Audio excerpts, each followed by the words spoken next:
up, guys? Welcome to another episode of Real Estate Podcast, episode 234. I'm here with Griffin. I'm here with Trev. I'm here with Adam.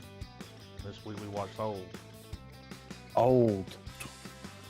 If you search on Google old movie poster, you got to clarify that you're searching for the 2021 version. Yeah, because I was searching for a poster and it pulled Just up a bunch like of old posters. Laurel and Hardy. Yeah, dude, Yeah. it was fucking crazy. Or what I would call the big screen adaptation of The Nightmare of Milky Joe. Oh my They god, were Coco Loco. yeah, they were. Especially the Right. doctor. I thought of that, and I also thought of all throughout the film there'd be random moments where I would just imagine M. Night when they were doing like a press tour or something. They're just like, "What's this film about? Time." Yeah. Like it just echoes out into the void. Might Time, take that. time, A really time. cool shot in the movie I thought was when they're having the baby and everybody's freaking out on the beach and the camera's doing this thing where it's going in circles. Yeah, You know what I'm yeah. talking about? Oh yeah, Yeah. like I might take that and like, slow it down and put that all the things I'll ever be. That was a cool shot like though. like the or like the camera was not static at all, but as it was moving, like Yeah. it almost does the thing you see in music videos where it'll like it's moving, but then it'll zoom in on somebody for a second, Yeah, and then it's it'll fine. spin. Like facial, almost like facial tracking, I think. And it would like the sound would go with it. You know, like if Yeah. it looked to the left, you'd hear the left, like the sound from the left would come in, and Yeah, everybody's freaking out. And it's like, everybody calm down. We got to figure out what's happening. yeah, right. Is the I 6-year-old do know pregnant? that. Yeah, right. Calm the hell down, children. You know. One thing I did notice was that if I were the director of this film and I was locating, and I found that little cove, I'd probably be like, yeah, we're filming the movie here, because like outside of all the oddity of the place of the movie, that location was gorgeous, dude. Like it made Yeah. me want to go like prop down on it and fucking chill. I mean, maybe not under those circumstances. Yeah. Oh no, yeah, right. But Not under the Operation Warp Speed metaphor. yeah. So this movie is based off of a graphic novel, and this is the second time that M. Night has adapted something that he has not written himself. And it's shot And during the pandemic, I believe, yeah, it was, yeah. which was pretty risky endeavor, I would say, at the time. Well, on the trivia, they were saying that, everybody was tested each day to make sure that, nobody was testing positive or had COVID or anything like that. But it's amazing how this film about this subject matter, because of the twist, Yeah. was filmed during a pandemic, Mm-hmm. Yeah, that's the greatest twist of it all. And it's really like, it's very serendipitous, because of the subject matter and the fact that, like, so this beach, people go to it and time progresses so quickly there, and they're actually doing clinical trials on patients without the patients actually knowing, of course, knowing that they're doing clinical trials and all this kind of stuff.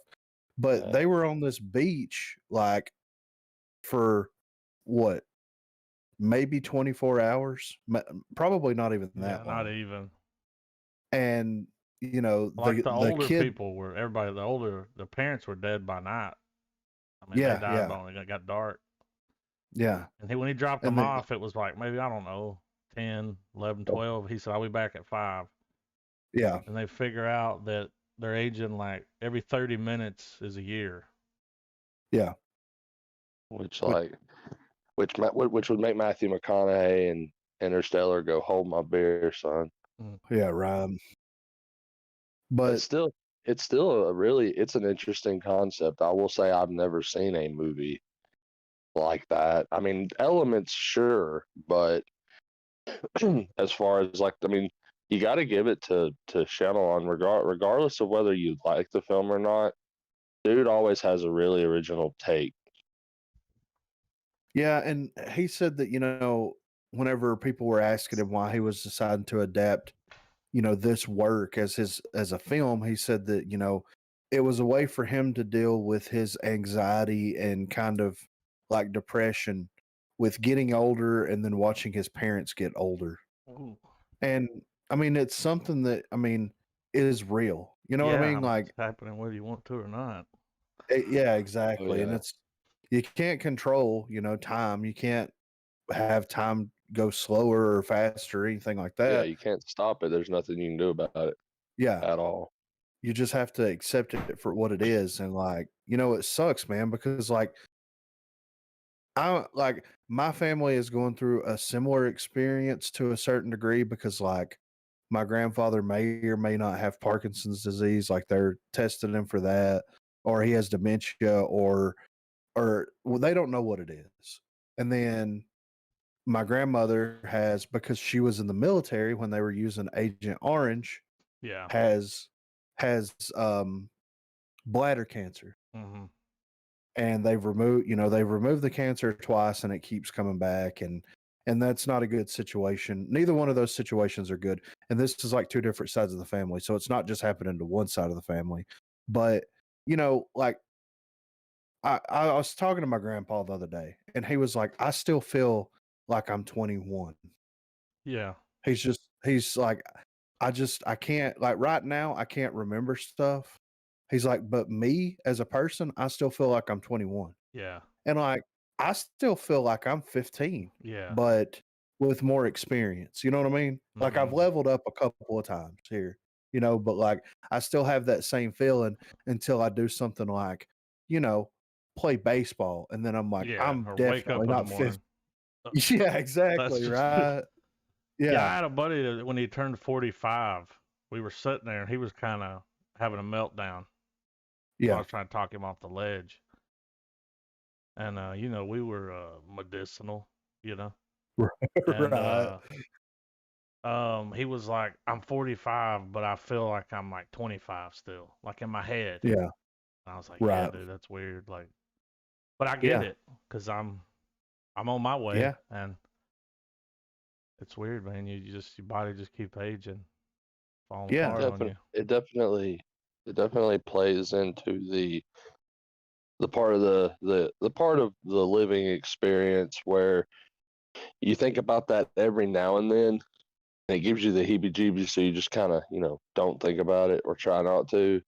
Yeah, But Yeah. it's just the concept of mortality in general, and anytime that gets addressed in a film or any other medium for that matter, it's always it adds it's part of that depth, I guess. Yeah. and how Well, and then fast and time goes the older exactly. you get. Because when you're a And kid, not all. dude, an hour's fucking forever. Yeah. Yeah. But now, dude, that's like 15 Well, minutes. Yeah. like when you get let loose and you're doing what you want Well, when when you time want for matters. sure. Yeah. When you're a kid, it's like Absolutely. it don't matter. Well, like hell, man. I guess an example could be today. I got home from work and I laid down, closed my eyes for a second, thought I was gonna cat nap. Sorry, and I wake up and it's like Fucking time to dark. get on the pod. Yeah, Yeah, and yeah. you're like, well, Shit so happens much to for me all the Tuesday time. afternoon. Yeah. And it's crazy how like, in those moments, and you saw it in the film too, it's like, the family was, or the mom and dad were having some issues.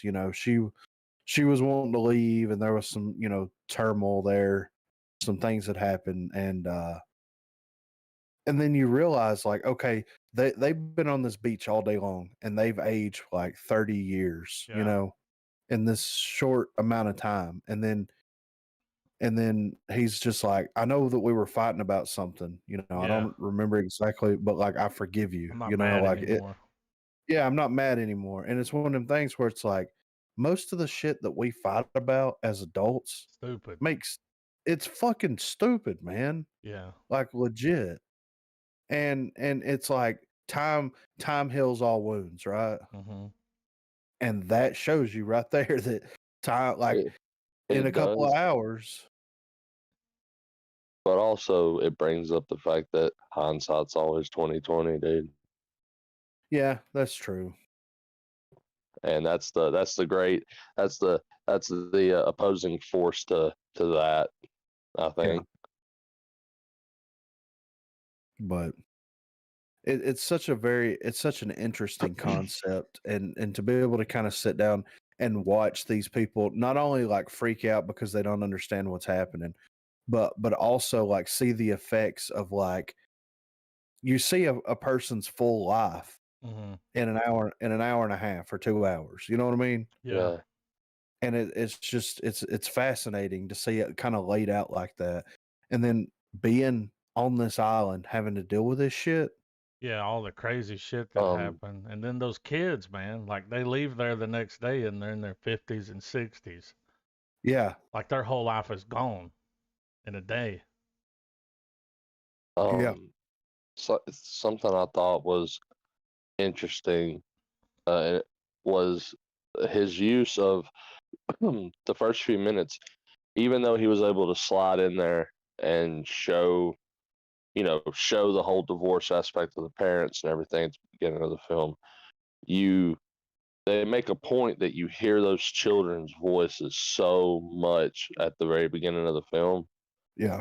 So that when it gets to that moment where you hear the boy go, Oh, yeah. Mom, Pants Mom, I don't think I fit need new anymore. shorts. Yeah. And they don't show them for a long time. You Yeah. notice that? They don't show their faces like over the shoulder and stuff. Yeah. And like it made something so simple as a line like "Mom, my shorts don't fit" have such a eerie thing to it. You know what I mean? Yeah. Like Yeah. I don't know how to describe it. It was weird Yeah.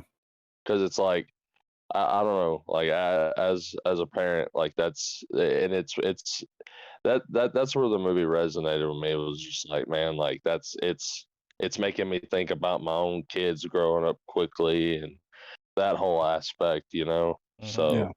it made those moments like that. It turned what would be normal, just like off the cuff shit you'd hear normally, and make it creepy in a way. Yeah. But he really kind of hit the nail on the head with everything in this film, in my opinion. I mean, I really enjoyed the way it was shot, and I really enjoyed the story. The pacing was damn near perfect. Mm-hmm. Seeing everything unfold, and then you don't really understand what's happening. Mm-hmm. Like, and the doctor being the one that was just kind of like, what's the movie? Yeah. We were talking about that. Me and Adam was talking about that a minute ago. It's like, it's nothing. And he's like, he gets like this from time to time, and it's like, gets like fucking what? Like, what the fuck is happening right Yeah, now? his dementia kicked in real quick. Yeah, right. And it's fascinating. And like I said, for it to be something that was released now, something that was being filmed during a pandemic, and like, these people are in this work of fiction was actually fast tracking things. Yeah. Like, that's how you legitimately fast track stuff, right? Mm-hmm. I just want to make sure, because like they did 50 years or 30 years worth of scientific research in less than a day. Yeah, and these people were like 73. I think he said 70 something. Yeah, yeah. So they'd had Well, They've remember done when it a the lot. father, he was a numbers guy for like insurance companies, Yeah, and when they were going there, he was like, these people own, a pharmaceutical company, and yeah. we're thinking about using them because people tend to live longer on their medicines. Remember I that? They mean, says that before they go to the beach. yeah, yeah, And then like the lady that was having the seizure, she didn't have a seizure for 30 years. yeah. So they were like, well, And fast track that, send that out. yeah, So let's it's like get what that they were going. doing was good, but How they went about it, though. yeah, Like, and we were kind of talking about that before the pod started. It's like, if the patients that they were sending to the beach were terminal, a different and story. like Yes, and they knew about this going into it because, like, if I Like, had can we get a couple waivers to sign in this bitch? well, and that's the thing. It's like, okay, if I'm gonna die, right? Like, if I'm gonna die, I have some kind of disease or I have, cancer or whatever, and I know that there's possibly a cure for it, but in order to get that cure, I'm gonna have to basically sacrifice the Yeah. rest of my life to do it. But my family is gonna be I would set. say, there would be a large amount of money that would be Yes. exchanged for your life, and you'll be I helping have people to in be the al- future. Yes. And I have to be alive to see the transfer so that I know it's not some bullshit. Right. Because a company like that's making billions, Yeah. so Oh they yeah. can afford it. Yeah.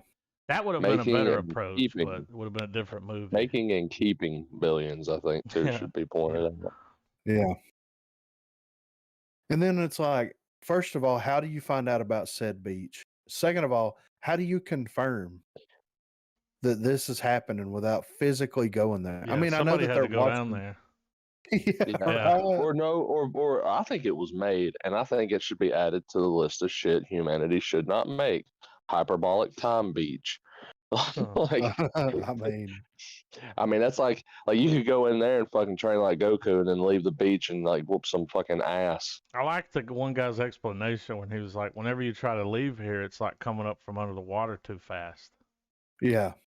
Your body can't handle it, so you black out. Oh yeah, when those people try to leave, yeah, they'll just it's like you hit the world pressure. barrier in a video game. Yeah. Mid-size sedan. Yeah, I know. I was waiting on when y'all were gonna bring that up because I was like, that's the funniest rapper name ever. Mid-size sedan. I mean, he was Rick Ross, yeah, right? he's about a mid-size sedan. Yeah, I I mean, imagine like some Tupac level rhymes with that. they were Quick maths. like, yeah, right. Wouldn't open the door when we was knocking. Now we come in with the gats, we be rocking. You know, like some shit like that. Mm-hmm.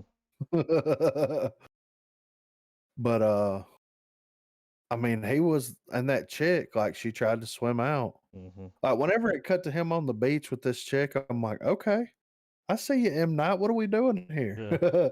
And then they show up, and he had been there for God knows how long before they even got there. So, who knows how old he actually was in real? Because I mean, the sun was coming up when they were on that beach. Yeah. If they didn't show up until 10 o'clock the next day, Yeah, I think they had been there since the day before. Yeah. So and they were testing him for blood clot. Yeah. Because he had that rare condition with his blood. So he's like, my nose is bleeding. Why's your nose bleeding? I don't know. So if you think about it, if he was there from the day before, he should have been there long enough. Yeah, exactly. When they were like, right. we had to cut that one short. Dude just stabbed the shit out of him. Trying to cut that one dude, he's like, you trying to take my wife? It's like, calm down, man. Yeah, easy, I bro. Want that dusty bitch. Yeah, for real. Some people call it a trophy fish, you know? Yeah, it's a big deal. Yeah, it's kind of a big deal, dude. But I really enjoyed it. I thought it was such an interesting concept. I think that M. Night, like he kind of excels at these types of films. And like I said, the twist wasn't something that was like, absolutely mind blowing or anything like that. But it was just, it's thought provoking enough with that actually being the twist, because it's like what they're doing's not technically bad. Yeah. It's just how they're going about doing it, Because the best way to do it would be to pay people. Yeah. I mean, people would willingly do it. If you're going to give someone sure. several $1 million and set their family up, Yeah, it's the classic road to hell. Possibly cure cancer or whatever's, Yeah. killing you. AIDS. Yeah. People would definitely do it. But then we don't have a movie, so. I would this I'm not saying like the movie obviously did not tread anywhere near the same themes and shit as the beach, but it did kind of give me vibes of it, and it made me wonder like what this movie could have been like if it could have actually been like an M. Night, Alex Garland movie. Right. Like if they teamed up, I want to see the two of them make a movie. I mean, Because Garland, he's good at doing that shock and awe stuff like Shyamalan, and I feel like with and it's something that you pointed out earlier, Griff. The pacing was there wasn't anything wrong with the pacing of the film at all. no. But if it could have had some of those weird details that Garland does, and I guess his more fucked up aspect, his more fucked up nature, you know. Yeah. Well, I'll tell you what was fucked up was the doctor's wife when she was in that cave and she started turning around and it was knocking her bones in.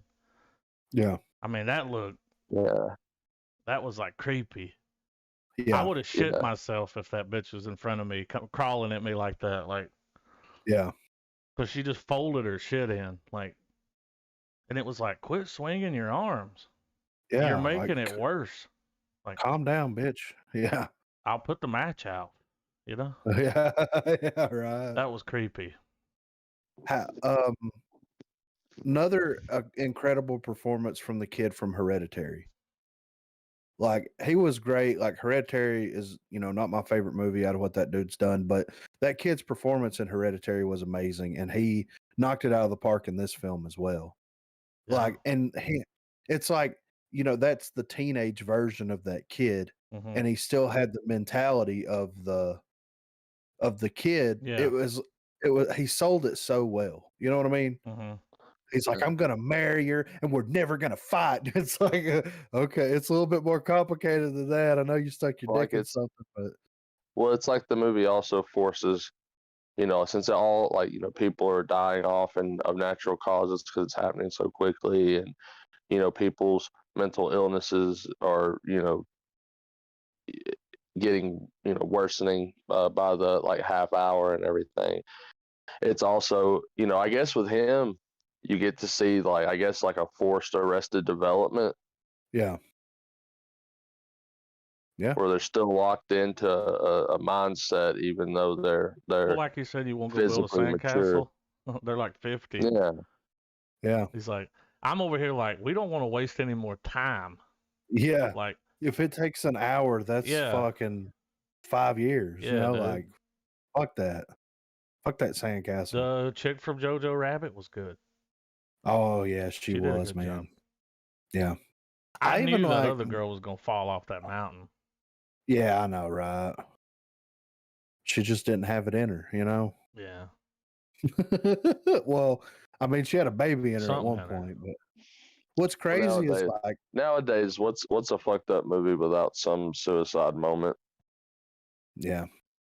What was fucking crazy too was the tetanus. Oh, that shit going through his body, dude. Yeah. Oh, or how about when dude gets hurt and he fucking heals really quickly? Yeah, right. It's a lot of cool concepts when they're doing that fucking beach surgery. Yeah. Mm-hmm. They're like, hold it open. He's like, it's growing around my fingers. Yeah. This is fucking crazy. But they did a stand-up job with it though, man. It was the baby thing was so fucked up too. Like that when he shit took that towel from her before she climbs up, you could see the ashes falling out. It like turned to dust. I'm glad. I like how they didn't show it. I know. Well, they didn't really show. They didn't show that. There was a lot of stuff they just didn't show you. And less is more. Yeah. I mean, her falling off of that rock. Didn't even show it. The camera being inside that rib cage whenever they uncovered that body. Yeah. Like it was just very, very tastefully done. But their reactions, was almost more horrifying than what we're actually looking at. So they fucking killed it, man. I enjoyed it. I'm giving it 1 beached starfish. Yeah. A Starro. A star. I'll give it a star. Yeah, I'll give it a star. Dude. I liked it. I hadn't seen anything like this in a while. Like it was something different. Yeah. Well, like like when I first watched it, I was like, okay, you know, like when it went off, I was like, all right.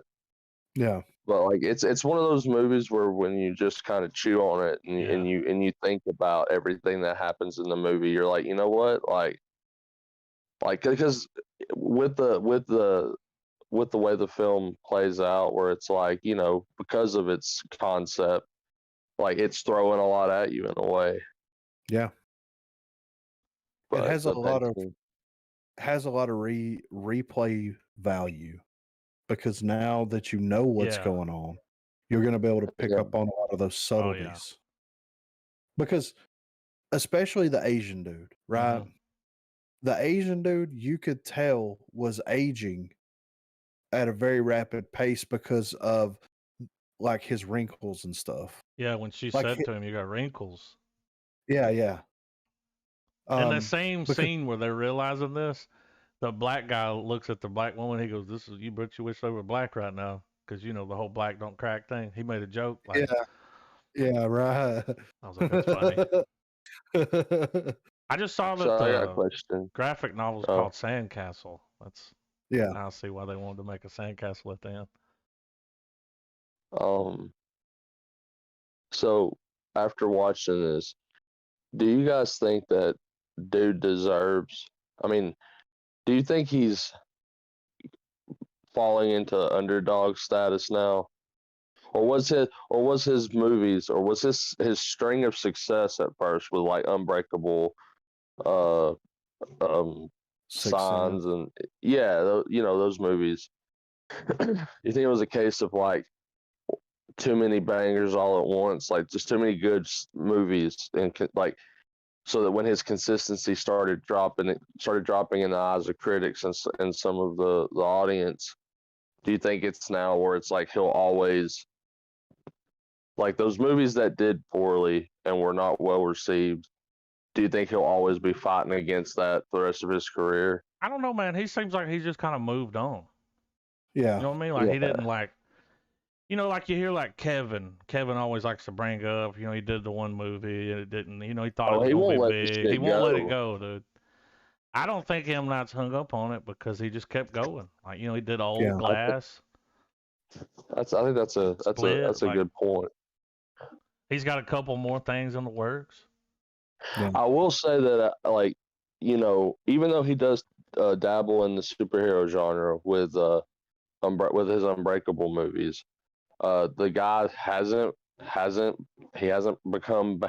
he's yet to be bankrolled by Marvel, which these days is going to become that's going to be like a badge of honor, I think, among directors. As much as I enjoy the Marvel movies, it's becoming like it's going to be like the Walmart of films, like, you know. Yeah. Mm.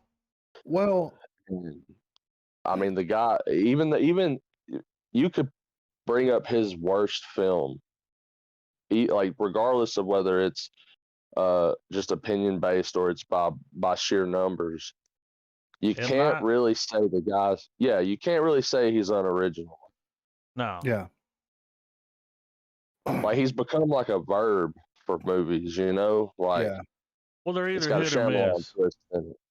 And then yeah. that too, yeah. It's like either it's gonna like The Last Airbender, but really like that's not his kind of movie. I think he was just selected to direct that, and I mean it looked good. Yeah. But yeah, you know, even though the guy they had playing Aang, whenever he would go into his fucking airbending shit, he looked like he was in a rave. Yeah. Well, here's what I think about M. Night. I think that, you know, you were comparing M. Night to Kevin Smith, and I think that that is a very appropriate comparison to make there. And I think that, like, you know, he excels at creating weird, right? Just like Kevin Smith excels at, you know, his style of comedy, his brand of comedy, and his characters that he's able to create. Yeah. Just like Tarantino is, he excels at, you know, so stick his with characters.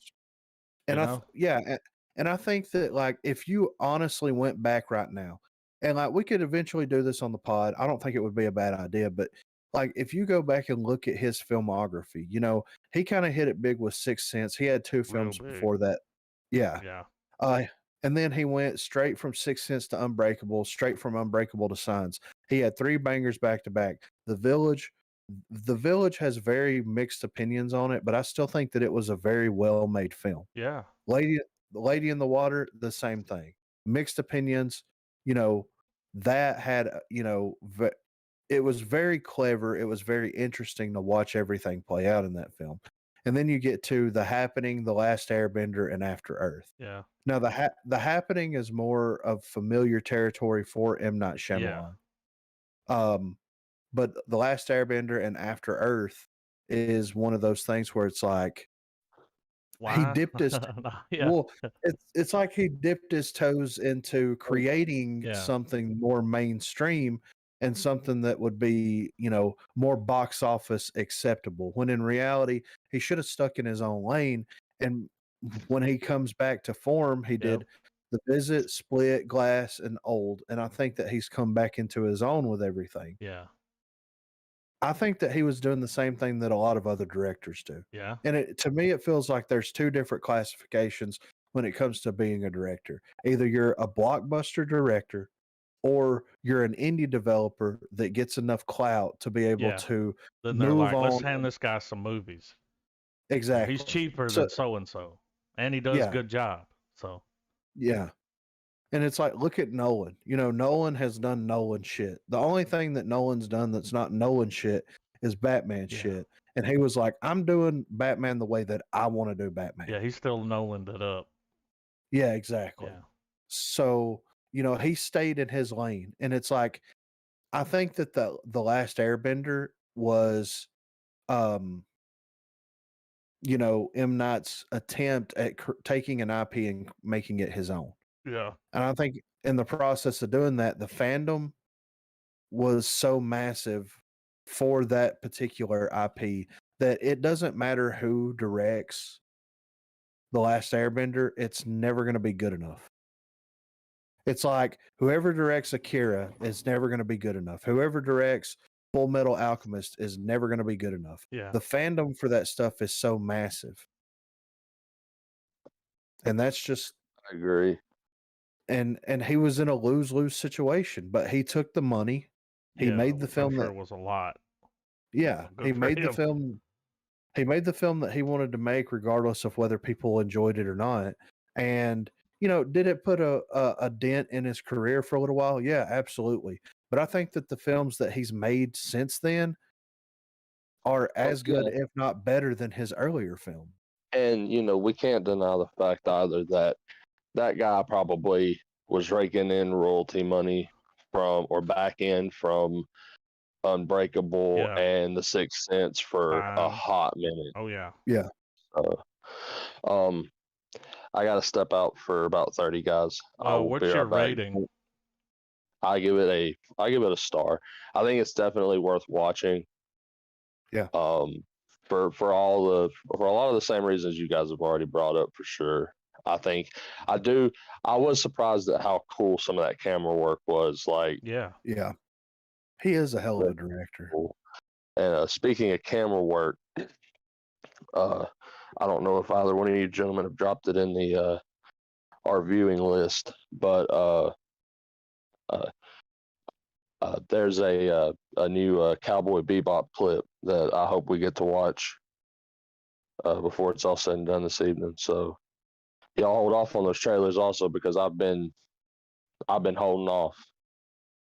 All that DC shit. Oh yeah, I've been wanting to react with y'all. All right, get moving. Yeah, we'll be here. All right. I'll be back in a minute. All right, man. Be careful. So I know that I haven't had the opportunity to watch it yet, but I know that you watched Squid Games, right? Yeah. How was it? I enjoyed it. I mean, dude, I started the first episode and stopped when it was over. Right. I watched the whole thing. I started it like maybe, you know, I watched the first episode and this was like, this was last week. Yeah. We were on vacation. I was on vacation. I barely got on my computer, dude. Right. I was like laying in a bed watching stuff, you know. Yeah. And I was like, Relaxing. let's check out this episode of Squid Games. Yeah. Because all you need to do, you watch the first one. If you're not into it, you're not, you know, you'll know. Yeah. Yeah. So I watched it, it's like 6 o'clock, and I went off, and I was like, I started to fire up the next one. I was like, let me run to the store real quick. Yeah. I came back, and then by 3:40 a.m., I'm finished. Holy shit. And I liked it, man. It's good. I can see why it's right big. Well, and it's one of those things too. It's like, and Travis kind of said something about that like this the other night, but we've been seeing this type of filmmaking story for a while from the Eastern market, right? Yeah. And it's just like everything else. Like I think that Parasite kind of set everything up perfect. Yeah. I think that made it more accessible for Western audience to be interested in checking out some of this, you know, Eastern cinema, this Eastern, whether it be movies, TV shows, or whatever. And I think that like if Parasite wasn't what it was, I don't think Squid Games becomes what it is right now. Well, you know, that stuff coming from over there is like a little bit of a breath of fresh air because Hollywood's just rinse and repeating the same stuff over here. And then I love the comic book movies, but it's like that's all we got. Yeah. You know, like we get these comic book movies every now and then somebody slips a banger out there, but yeah, A24. Yeah. You know, but for the most part, you just end up with a lot of the same. It's like, man, we've seen this. Yeah. It's like, well, the end's different. It's like I can almost guess the ending though. Watch this. Like, yeah. I enjoy like this movie. I knew there would be some kind of twist because that's M. Night. Yeah. And you kind of expect that with him. Yeah, for sure. But yeah, I recommend it too. I'm planning on watching it soon because you know, I think it is gonna be right up my alley because you know I enjoy stuff like that. I don't know if you know Marina's gonna like it, but she'll just have to get over it. Yeah. Well, she's all into that like death and murder and a lot of fucked up situations. Yeah. Well, she enjoyed Old. Yeah. You know, she likes stuff like that. So yeah, I think she didn't like The Lighthouse. Well, what they did a really good job, man, is like in this on the show, you know, people there's over, you know, there's 400 something people, like 456, and of course they're gonna like split off into groups. Yeah. Well, then these people in their groups, they're like, you know, they're friends with each other. They're like ride or die. They're saving each other's lives and shit. Right. And then they get put in situations where, you know, they got killed their friends. Like, right. It's kind of fucked up. It's real fucked up. Yeah. But it had to happen. Right. You know? And sometimes it be like that, you know? Yeah, I would definitely watch it again. You think that they're going to do another season? Oh, yeah, that's happening. It's been confirmed. But I think this time, so in this show, you know, it's from the aspect of like the people playing the game. Right, I think the other season is going to be on the other side, like the people that are doing the game. Right. You know? That would be because they don't want to do the same thing. Like they were like, we already did this. Yeah, of course. And that dude walked around like for like 8 years with that shit in his pocket. Yeah. And nobody wanted to do it. They built the sets. Really? Yeah, they really like, and there's like some green screen, which they use blue because they were wearing those green tracksuits, but they actually built those sets like that big girl. They're playing, you know, red light, green light. Yeah. And that's added to it. Like a lot of that could have been CGI, but they said it, you know, it adds something to it when you build it.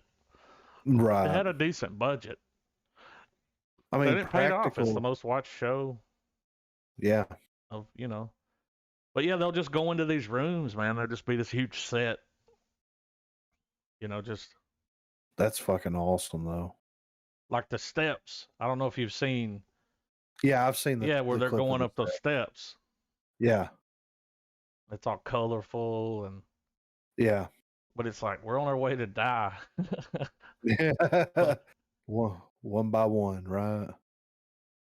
But yeah, man, I really enjoyed that. Well, on vacation, I went and watched Venom. Oh yeah. Let There Be Carnage. And it was okay. I'm excited to do it on the pod because I'm excited to see what you guys think about it, but they should have made it longer. It was an hour and a half exactly. That's crazy. That's with credits and everything.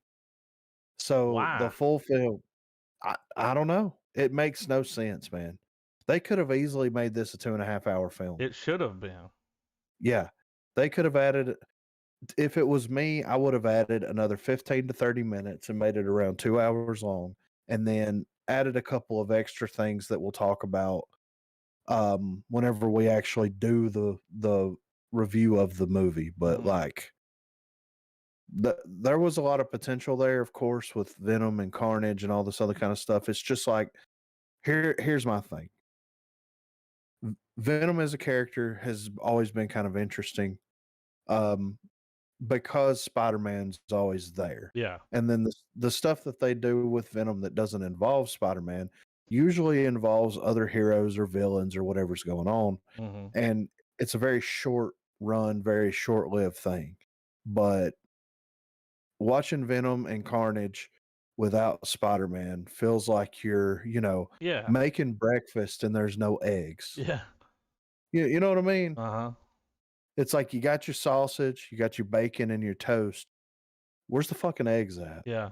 Oh, over medium. No runny. eggs, no gravy. No gravy. No No maple biscuit. syrup for the fucking pancakes. Yeah. Because they're better than waffles. Yes, they are. But yeah, it was just not the best. It just wasn't the best superhero film. I see what they were going for. Yeah. They definitely tried. I think that Andy Serkis did a great job, and of course Tom Hardy did. Yeah, I think that he did fine, and I think that Tom Hardy did fine, and I know that he helped on some of the writing responsibilities of it. I see that, but yeah, he was story by, so he had some ideas, which is great. Yeah, but dude, an hour and a half is crazy. I mean, it's like, if it was 1998, I'd be like, okay, an hour and a half. Oh yeah, anything more would be too much. Yeah. But it just seems like something had to be cut down. Yeah, and maybe, did it feel like it was missing stuff? Oh yeah. Yeah. It felt like, because you kind of see like once Carnage and Cletus Cassidy they break free and everything, like it feels like they toned him down. They could have easily went R-rated with this, and it would have been fine. That may have been most of the stuff that was cut. Yeah. I just feel like it was just a bad move all the way around. Since it got slapped with the PG-13, they were like, well, this can't be in the movie. This can't be in the movie. This can't be in the movie. It's like, whoa. Yeah. So I don't know. It is what it is, man. At the end of the day, it's a Venom film, and hopefully we'll have better things in the future that will come of Venom. But I don't know. We'll see. I hope that they don't burn out the Eddie Brock, Tom Hardy stuff before the opportunity comes up to where Tom Holland, and because I think that would be a very interesting dynamic. Yeah. To see those two interact. And if they don't have that opportunity, it's going to kind of be a little bit of a bummer, in my opinion. Well, Andy Serkis, he directed that Mowgli movie. Mm-hmm. The Legend of the Jungle, like Jungle Book. Yeah. And it's an hour and 44 minutes. So maybe that's something with him, is trying to keep it tight. Yeah. And it's like, we don't really do that anymore. We let it ride. Yeah. Yeah. I mean, he was in Lord of the Rings, right? Yeah. I mean, what the fuck? That's like 12 hours if you watch the extended cuts. Yeah, exactly, right? Yeah. So come on. But we do have a little bit of movie news here. Michael Caine, she shows by the seashore. He is announcing his retirement and he's 88 years old. Wow. Says that Michael Caine is retired from acting at the age of 88, ending a nearly 70-year career with his final film Bestsellers. Caine, a 6-time Academy Award nominated actor who has won 2 Oscars for roles in 1986's Hannah and Her Sisters and 1999's The Cider House Rules, revealed his acting retirement on BBC Radio 5's Kermode and Mayo's Film Review.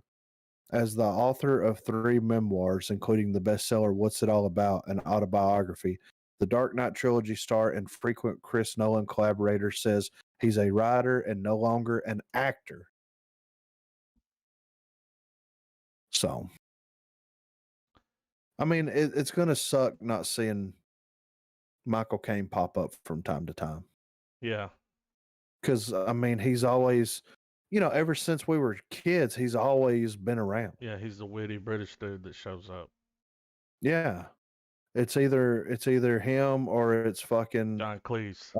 John Cleese. Yeah. One of the two is going to show up. Yeah. Or both. Yeah. Yeah. If you're lucky, you'll get a twofer, Yeah. He has been at it for a very long time, and he has a long list of movies.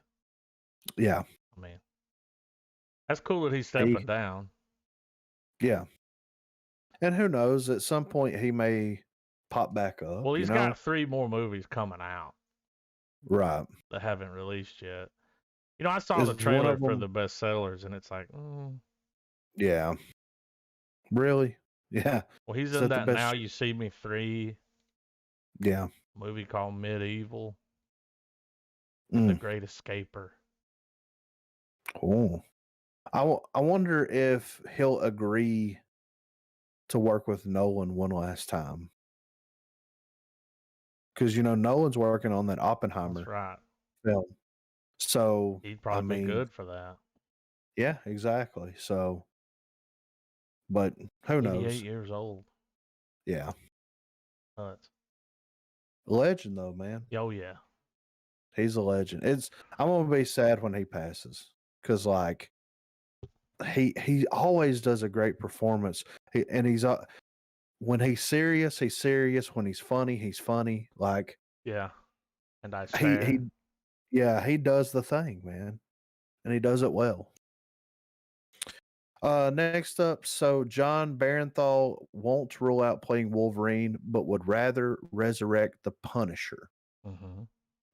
Since the cancellation of Netflix's The Punisher in 2019, everyone has been wondering and hoping that actor John Barenthal will be brought back into the Marvel fray. But should the studio have alternative plans for the likes of Frank Castle, would Barenthal consider playing a different character entirely, perhaps even the long fan-casted Wolverine? While he does not rule it out, Barenthal made it pretty clear that while he would consider looking at scripts for other Marvel projects, he has his heart set on once again donning the skull emblazoned vest of the Punisher. He said, look, I can't do the voice, Coral. I can't get into the fucking Walking Dead. Look, the criteria in which I sort of decide what I'm doing next is, does the script move me? Who am I working with? Who is the filmmaker? And is that somebody I'm dying to work with? I'm going to hold on to that moving forward, no matter what that is. I get it. I get that the Marvel questions, you're asking these questions because it's super important to a lot of people. People love these characters, and I get that. And I come to that with absolute respect. What I will tell you again is that Frank Castle is in my bones. Frank Castle is in my bones. He also said, beyond anything, I'm a father and I'm a husband. And the kernel of Frank is what would happen if someone took them away from me. Something that I understand, something that I empathize with. And I have a deep, deep reverence for the military community, and I have deep respect for the people that this character means so much to. Beyond that, whatever comes my way, I'm going to judge it as it comes, and I'd be grateful if anything came my way. Currently, we have no idea what Marvel plans to do with Punisher, Daredevil, and Jessica Jones, but rumors have recently circulated which claims that the studio hopes to bring back the cast while putting the characters through what has been described as a soft reboot. Well, I mentioned that show they're doing with who was the bad guy from Daredevil? Fuck, if you wouldn't have asked me, I You could know have what I'm told talking you. about. Anyway, his Kingpin? daughter. Yeah, his daughter. Yeah. So they're all gonna show up. It's they pretty much said it's like another season of Daredevil, but yeah, kind of redoing it. I mean, dude, he's already the Punisher. exactly. I don't see why you would cast. I mean, sure he could play Wolverine, but yeah, he's the Punisher. Yeah. So he's willing to do it. So yeah, he would probably almost do it for free. Yeah. Just like he loves that character. Again. Yeah. And I think that if they did something like that where they used, because that would be kind of a genius idea on Marvel's part, is if they took a character that is kind of an unknown character like Kingpin's daughter and use that as a way to soft reboot, one episode Daredevil, one episode Jessica Jones, one episode Luke Cage, one episode Punisher, Bullseye. They kind of soft reboot all of those Netflix people through a perspective of someone else. And then you kind of slowly integrate them into the Marvel foray. And I think that would be fine. I mean, out of all the cast and okay, the guy that played Daredevil, perfect. The guy that played Punisher, John Barenthal, perfect. The guy that played Luke Cage, perfect. The chick that played Jessica Jones, she was okay. They could cast someone. Yeah, she's fine. I have a love-hate relationship with her. I love the way she looks. I hate the way she acts. Mm-hmm. But that's neither here nor there. So I think that Vincent D'Onofrio's Kingpin was the perfect depiction of what Kingpin should be. Mm-hmm. They knocked it out of the park with that Netflix stuff. It's a no-brainer for them to bring all of this back and to expand on it. Well, and if they can build off of that. That way, it's like, well, we don't have to, tell you the backstory because you already got it. Yeah, just keep moving. The lockout's over. I don't know how this is going to work, but they took the Marvel stuff off of Netflix. And I'm pretty sure that they took Daredevil and Punisher, Jessica Jones, Defenders, and all that stuff. I'm pretty sure all of that is off of Netflix now. That time period is up. They could re-release all that stuff on Disney Plus. Yep. You would get a lot of people that would watch it, either rewatch it or newly be introduced to it and watch it. Like you said, they've got the backstories. They've got all the information that they need right there. They could just continue on and pick up right there where they left off. I don't know what they decide to do, but I think that they should go that route. I would really like to see that happen. M. Night Shyamalan Ding Dong's next film is titled Knock at the Cabin. So following his haunting thriller Old, diverse director M. Night Shyamalan has now revealed the title of his mysterious next project, Knock at the Cabin. The filmmaker has also confirmed the release date for the movie, revealing that it will arrive in theaters on February the 3rd of 2023, which notably makes its full release date 2/3/23, which could perhaps offer a clue as to some of the themes behind Knock at the Cabin. It says in typical M. Night Shyamalan fashion, nothing else is known about Knock at the Cabin, but one could assume that the movie will involve a structure, most likely a cabin, and its plot. Please hold your applause for the excellent detective skills. Yeah. The release date is also an interesting one, with the teaser focused solely on the mirrored numbers, which will surely have something to do with the movie's central mystery. Perhaps a time loop or parallel universe will come into play. Let the theories commence. While next to nothing is known about the plot itself, Shyamalan has previously revealed some behind-the-scenes details regarding the project. Writing on social media earlier this year, the director revealed that he had completed the most recent draft of the next one, calling it super tight, under 100 pages. Wow. Yeah.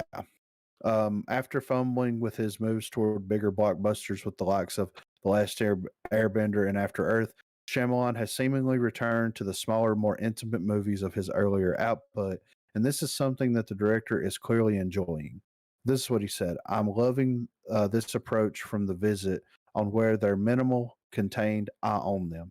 We take big tonal risks and try to hit that note of absurd but grounded. That dark humor moment and deal with some complicated things and not necessarily take the audience where they're comfortable, both during or even at the end," Shyamalan shared back in 2019. And then they go into what Old is. It says, Knock at the Cabin will be the second movie in an M. Night Shyamalan 2-movie deal with Universal Pictures, the first being Old. The filmmaker has teased that the movies could be connected in some way, and while they may not be straightforward sequels, there could be some continual in their themes, particularly the exploration of time. And this is what he had to say about that. "I just had 2 movie ideas I felt very strongly about," Shyamalan revealed. "For me, they're ideas and they're in journals sometimes, and they don't quite have the meat yet, or whatever that thing is that makes it so I'm ready to commit 2 years of my life to making this, to writing and directing this. Some of those ideas don't have that yet. They have to gestate a little bit. But there were 2 ideas where right away I was thinking about making them. And interesting enough, there might be a third thing that came to me that might end up going in between these 2. So there might be 3. Well, what do you think Knock at the Cabin will be about?" So that's kind of an interesting idea. Hey, if M. Night keeps sticking to the stuff that he's good at, familiar with, Yeah. he can't go wrong. Well, like ever since Split, Yeah. like he went back to his roots. I Yeah. haven't seen The Visit. I haven't seen The Visit either, but I'm Saw the interested in trailer, checking it out. Yeah. Yeah. But ever since Split, and that's after that, After Earth, and he wrote The Visit. So Yeah. I don't know. It just seems like he's going back to his roots. Like, Yeah, which is good. yeah, I mean, look at that's what made him. Signs. Like, yeah, like The Sixth Sense was kind of a horror film, you know. Unbreakable was a mystery rap that at its core was more or less a superhero film, but it was a mystery nonetheless. And then you have Signs, which is like it's almost portrayed as a horror film. Yeah. But it's very interesting the way that he approached the tone of that film. Because it does have those moments, but it also has those moments of curiosity and the whole wondering of the unknown thing and what's actually happening and being isolated in this environment. And I think if he keeps sticking to things like that, and then Old had a really distinct message, where he was kind of like dealing with his own anxiety, like I said earlier, about getting older, watching his parents get older, and time passing by. And if he continues to apply some of this stuff, I think that it's going to be great. And I'm kind of excited. I kind of wish I would have went to the theater and watched Old, but I'm glad that I got to watch it regardless because it's just so well. So I'm excited for Knock at the Cabin, Yeah. Maybe I'll cast Bruce in it. Oh. Wouldn't that be some shit? Yeah. So, next up, Halloween 3 Legacy sequel with Tom Atkins. Producer says anything is possible. Hello, Mr. Griffin. Yeah. Perhaps we haven't seen the last of Silver Shamrock, as a Halloween 3 Return of the Witch sequel is possible, says series producer Malik Akid. In recent years, the Halloween franchise has had a resurgence in popularity after the release of director David Gordon Green's new movie in 2018. It was the first of a planned trilogy meant to conclude the Michael Myers versus Laurie Strode saga, which the second installment, Halloween Kills, releases this week. The plan from there is to do Halloween Ends, and nothing is set in stone at this point as to where to take the Halloween franchise from there. We recently spoke with Halloween Kills director David Gordon Green and producer Malik Akid about what's to come next in the franchise. When Green was asked if we'd get an answer of some of the supernatural elements of Michael Myers, Green clearly said, "We are not," clearly said that we are not, as the mystery of what makes him scary. When asked directly if Silver Shamrock would be tied into Michael's backstory in the next movie, here's what the director had to say. No Silver Shamrock. Yeah, that'd be a fun one, though. That's a good idea for the next wave. For those unaware, Silver Shamrock is reference to Halloween 3, Season of the Witch. The movie is infamous because it does not bring Michael Myers as the antagonist. Legacy sequels have gotten considerably popular in recent years, with Halloween serving as one of the most successful of them all. It's led us to wonder what a legacy sequel to Halloween 3 would be like. For one, it would finally give us an answer as to what really happened at the end of the movie, a mystery that is still left unsolved. We asked producer Malik Akid if a legacy sequel with Tom Atkins returning as Dr. Chalice is possible, and this is what he had to say. What I can tell you is I think thousands of things have been considered. So when you mention that, my focus right now, this has been a difficult production. It's never been this long since something's been done. And we're just all trying to come together and focus on this. And then we're going into the next one, which is Halloween Kills. And I think everyone's energy is really because we believe in this one. Because the last one came out so well, we really want to bring the tropes together and get that third one done. With all that being said, here's what Akid had to say specifically about the possibility of doing the Halloween 3 Legacy sequel with Tom Atkins. To that question directly, I would say anything's possible. I know that's a little vague, perhaps, of an answer, but that's literally all I got. Anything's possible, and we'll try and address that and, look at it when it comes up. So it says here that that's certainly no guarantee, but leaving the door open will have to do for now. You can watch Halloween Kills when it comes out on Peacock on October the 15th. So when we did... It's almost time, kids. The clock is ticking. Be in front of the TV set for the horrifying. Yeah, right. Big giveaway. So we talked about that when we watched that episode. It's like, how could we do, like, if we were going to write a legacy sequel, how would we write it? And I think we came up with some pretty good ideas. Yeah, because we were kind of going on like how they've been doing these other Halloween movies and stuff, like, 40 years later. Yeah. What happened? Yeah. Because that guy's still alive. Yeah. So, like, they could definitely bring him back and do some crazy shit, It's just weird because it is like, it's a Halloween movie without Myers. Yeah, exactly. The only one. Yeah. It's almost, though, for real, like it ain't even part of the franchise. I mean, really, it's its own movie. Yeah, right. I kind of hope that they do it. Yeah, it'd be cool. I would be very interested to see that play out. They better get on it. He's 85. Yeah. So he's getting dangerously close to that point of no return. That Michael Caine territory, and stay. So maybe they'll do Silver Shamrock. Yeah, Silver Shamrock. 8 more days till Halloween. Halloween. Yeah, well, that would be cool. Yeah, I would be perfectly okay with that. It would be cool if they let the guys that are doing these do it. Yeah, I know, right? Because they've done a good job so far. Yeah.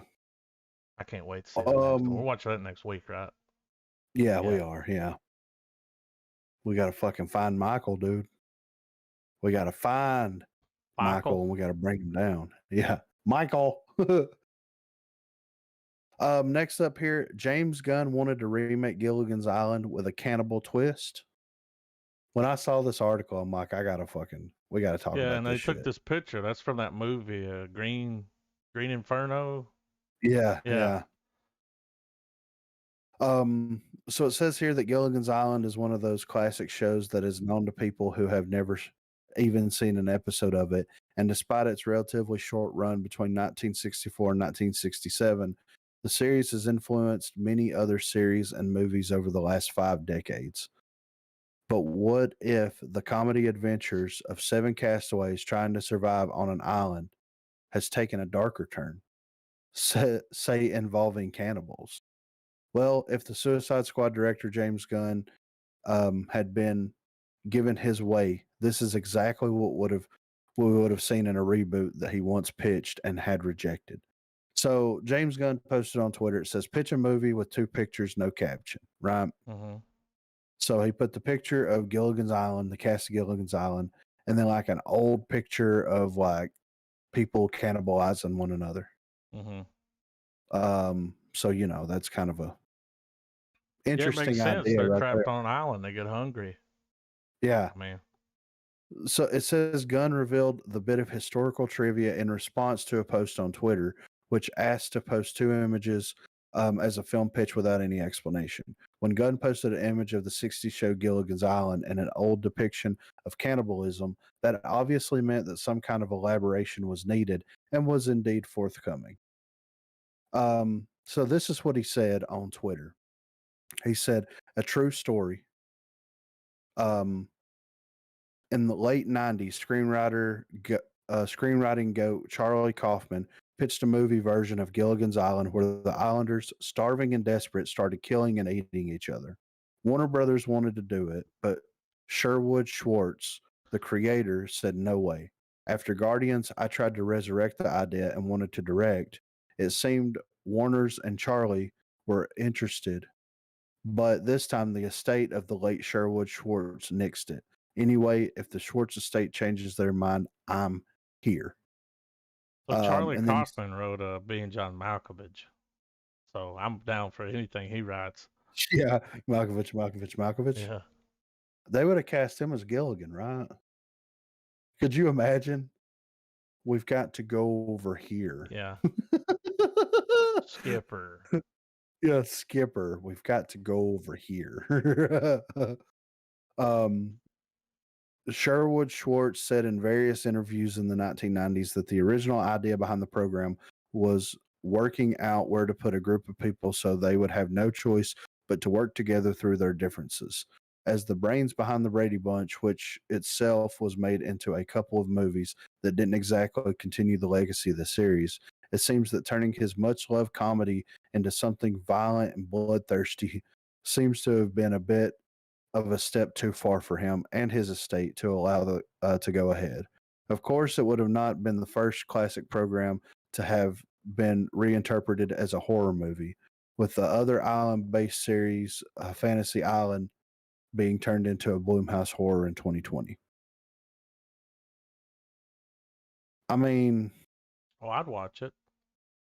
Yeah, dude. I mean, especially if James Gunn's attached to it.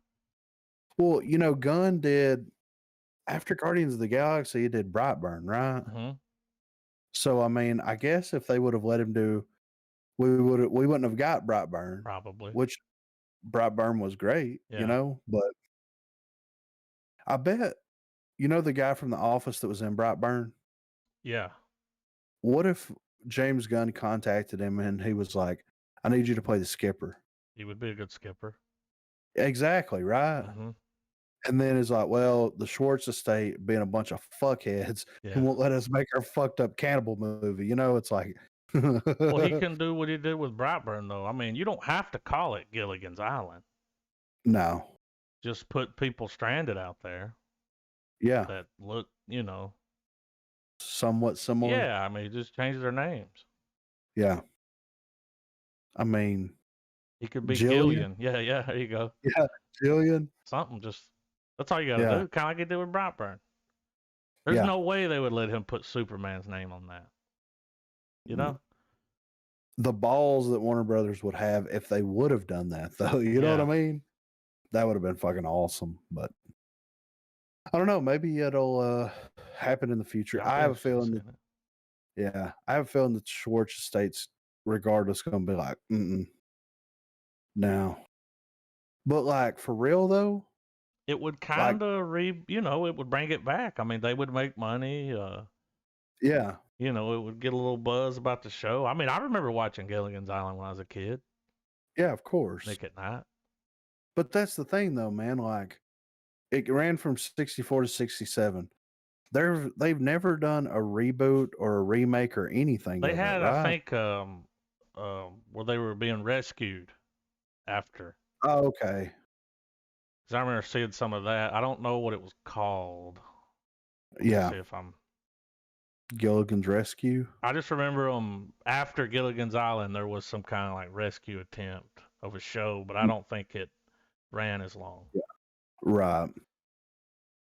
Well, you know how it is, man. Yeah. It's Gilligan. 99 episodes. So they stopped before it hit 100. Don't you have to get 100 to be syndicated? Yeah. I mean, it was still syndicated. I would imagine that show was still syndicated. Yeah.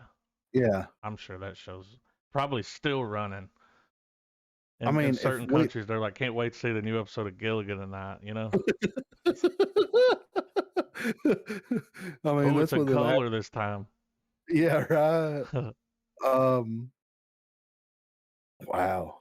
99 episodes in three years. Crazy. That's a lot of fucking episodes. That's like round the clock. Yeah. Oh, and then they did the New Adventures of Gilligan. 74 to 75, so it got a season. And then Rescue from Gilligan's Island was 78. So they did a few things off of it. And then the Castaways on Gilligan's Island was a TV movie. And then the Harlem Globetrotters on Gilligan's Island was a TV movie. I didn't know that was real. I thought that was a fucking, what was it? Scooby-Doo episode. Yeah. I didn't know that was real. And it's not animated. It's like real. Okay. Remember when the Globetrotters were in everything? Can we go back to that? What happened? Michael Jordan? Yeah. I mean, he was basically the Globetrotters all rolled up into one person, you know? Yeah. Do the Globetrotters still exist? Oh yeah. I've seen commercials on TV where they're like, the Globetrotters will be here this weekend. Get your tickets. And it's like, dude, it's doing the whistle song. I can't whistle because Discord will cut it out, but yeah, you know what the song I'm talking about. We should make it a mission, me, you, and Trav, to go watch the Globetrotters, dude. What was the one Globetrotter? He was like Meta World. He had a weird name. Wasn't he a Globetrotter? Yeah, I think so. Like Meta World Creation or something. He had a strange name. Like, let's see. Hold on. Harlem Globetrotter. Let's see what we got. These are legends. Geese.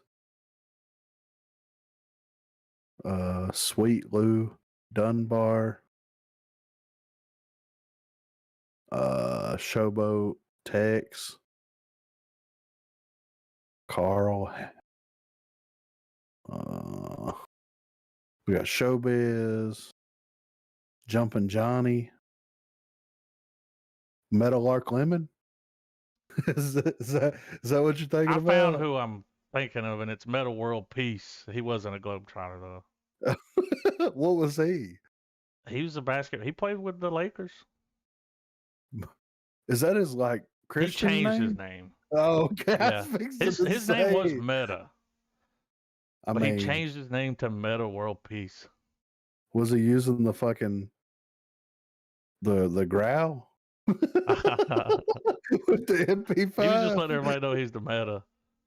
I got you. Before the Mac 10. Yeah, before the Mac 10 happened. Yeah. Return when to it was Mac. all MP5. Yeah, right. When the MP7 was a fucking assault rifle. Yeah. Oh God. Meta World Peace. What a name. Yeah. I mean, is he still alive? Yeah. I'll be like, what he's up, only Meta? like 41. Damn. Well, yeah, he would have been playing 20 years ago. 15, 20 years ago. That's crazy. Yeah, he's 41.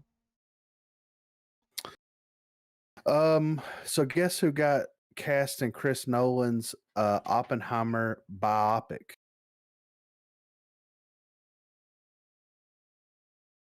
The Scarecrow himself, Cillian Murphy. I wonder if he'll be playing Oppenheimer.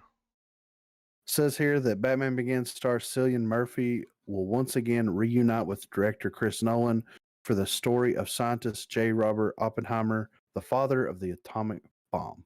That's who he's It has playing. now been, yeah.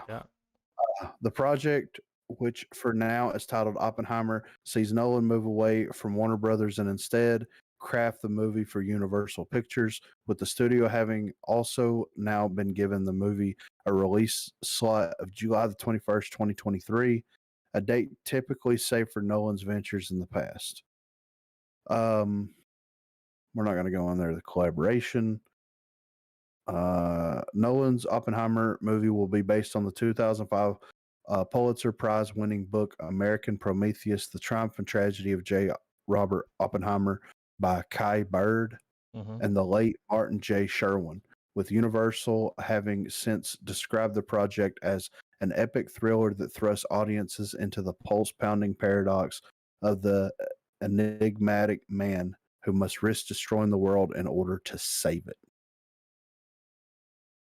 Yeah, that's good casting. That's really good casting.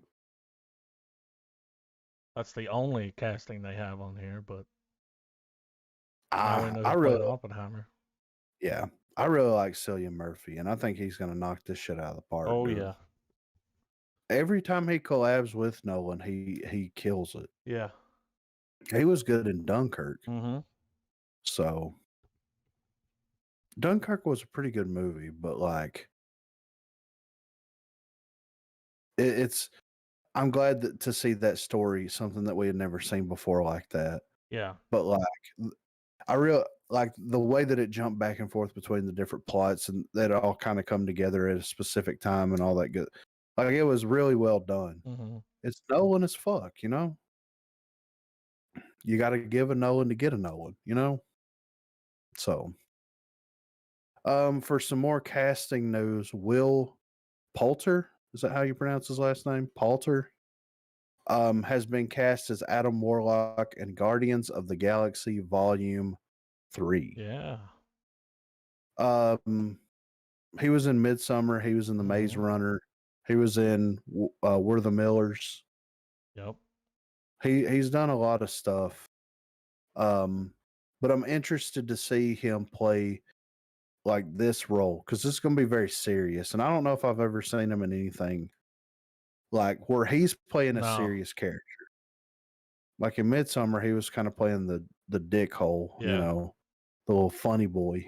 It'll be nice that he's doing the lead too, like a you know. Yeah. Because in everything you see him in, he's just kind of a side piece. Yeah. Dude, he looks like Sid from Toy Story. He does.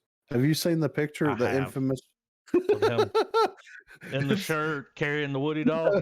Yeah, dude. He went as Sid for Halloween. I mean, it's when I saw that, I was like, are they making a Sid movie? He's perfect. They should have. Yeah, he is, right? So, but I think that that's going to be very interesting casting. And look, man, James Gunn's casting has been pretty fucking spot on everything that he's done so far. So I'm excited to kind of see this happen. Like, it's crazy. I always thought that Adam Warlock was going to show up in either Infinity War or Endgame to kind of deal with the Thanos thing, right? And then that just never happened. Like, it shows him at the end of Guardians of the Galaxy Volume 2, and then it's never mentioned again. Nothing. And now, like, that was the biggest news that day, was like that they cast Adam Warlock, and it's like, okay, here we go, you know? Yeah. So he's gonna be the big bad. I mean, he's bad guy, right? Adam Warlock is like, I don't know about him. He's kind of like the cosmic. He looks like Doctor Strange. Yeah. I mean, really, like, here's a picture of him with the gauntlet on. Does that happen at some point? Yeah, I think in the original Infinity War saga, Yeah, there's a in lot the of books. pictures of him wearing a gauntlet. Yeah, yeah. So I'm interested, and he's kind of like a neutral party. Like he's a good guy, but he's always kind of been like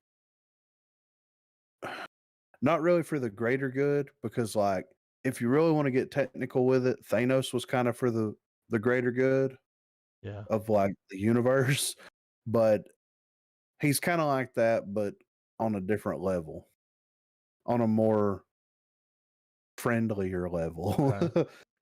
Yeah. So Cool name. yeah, Adam Warlock. Yeah. He always has some cool looking costumes and shit. So I'm interested to see like how he looks in the film. Yeah. Yeah. Yeah, I see here where there's a lot of people tied to it, like Zac Efron. They wanted him to do it. Yeah. All right. He was attached to it at some point. McConaughey, that Yeah. Texas Can you whip. imagine he shows Yeah. up, I'm Adam Warlock. fucking around with that Fennec gauntlet, you know? Yeah. Where's the ACT? It's poison. Yeah. So, Osiris. yeah. Osiris. I can't believe he did Lincoln commercials. I mean, nothing rides like a Lincoln, you know? Yeah, I know. So According that's to him, he'll never I've have to been pay for driving. one again, that's for sure. I know, right? So, you know how it is. So, well, I guess Trav ain't coming back, right? I don't know. I mean, we can hit some of these odd trailers if you want to, I guess. I didn't see any more movie news unless you saw anything, man.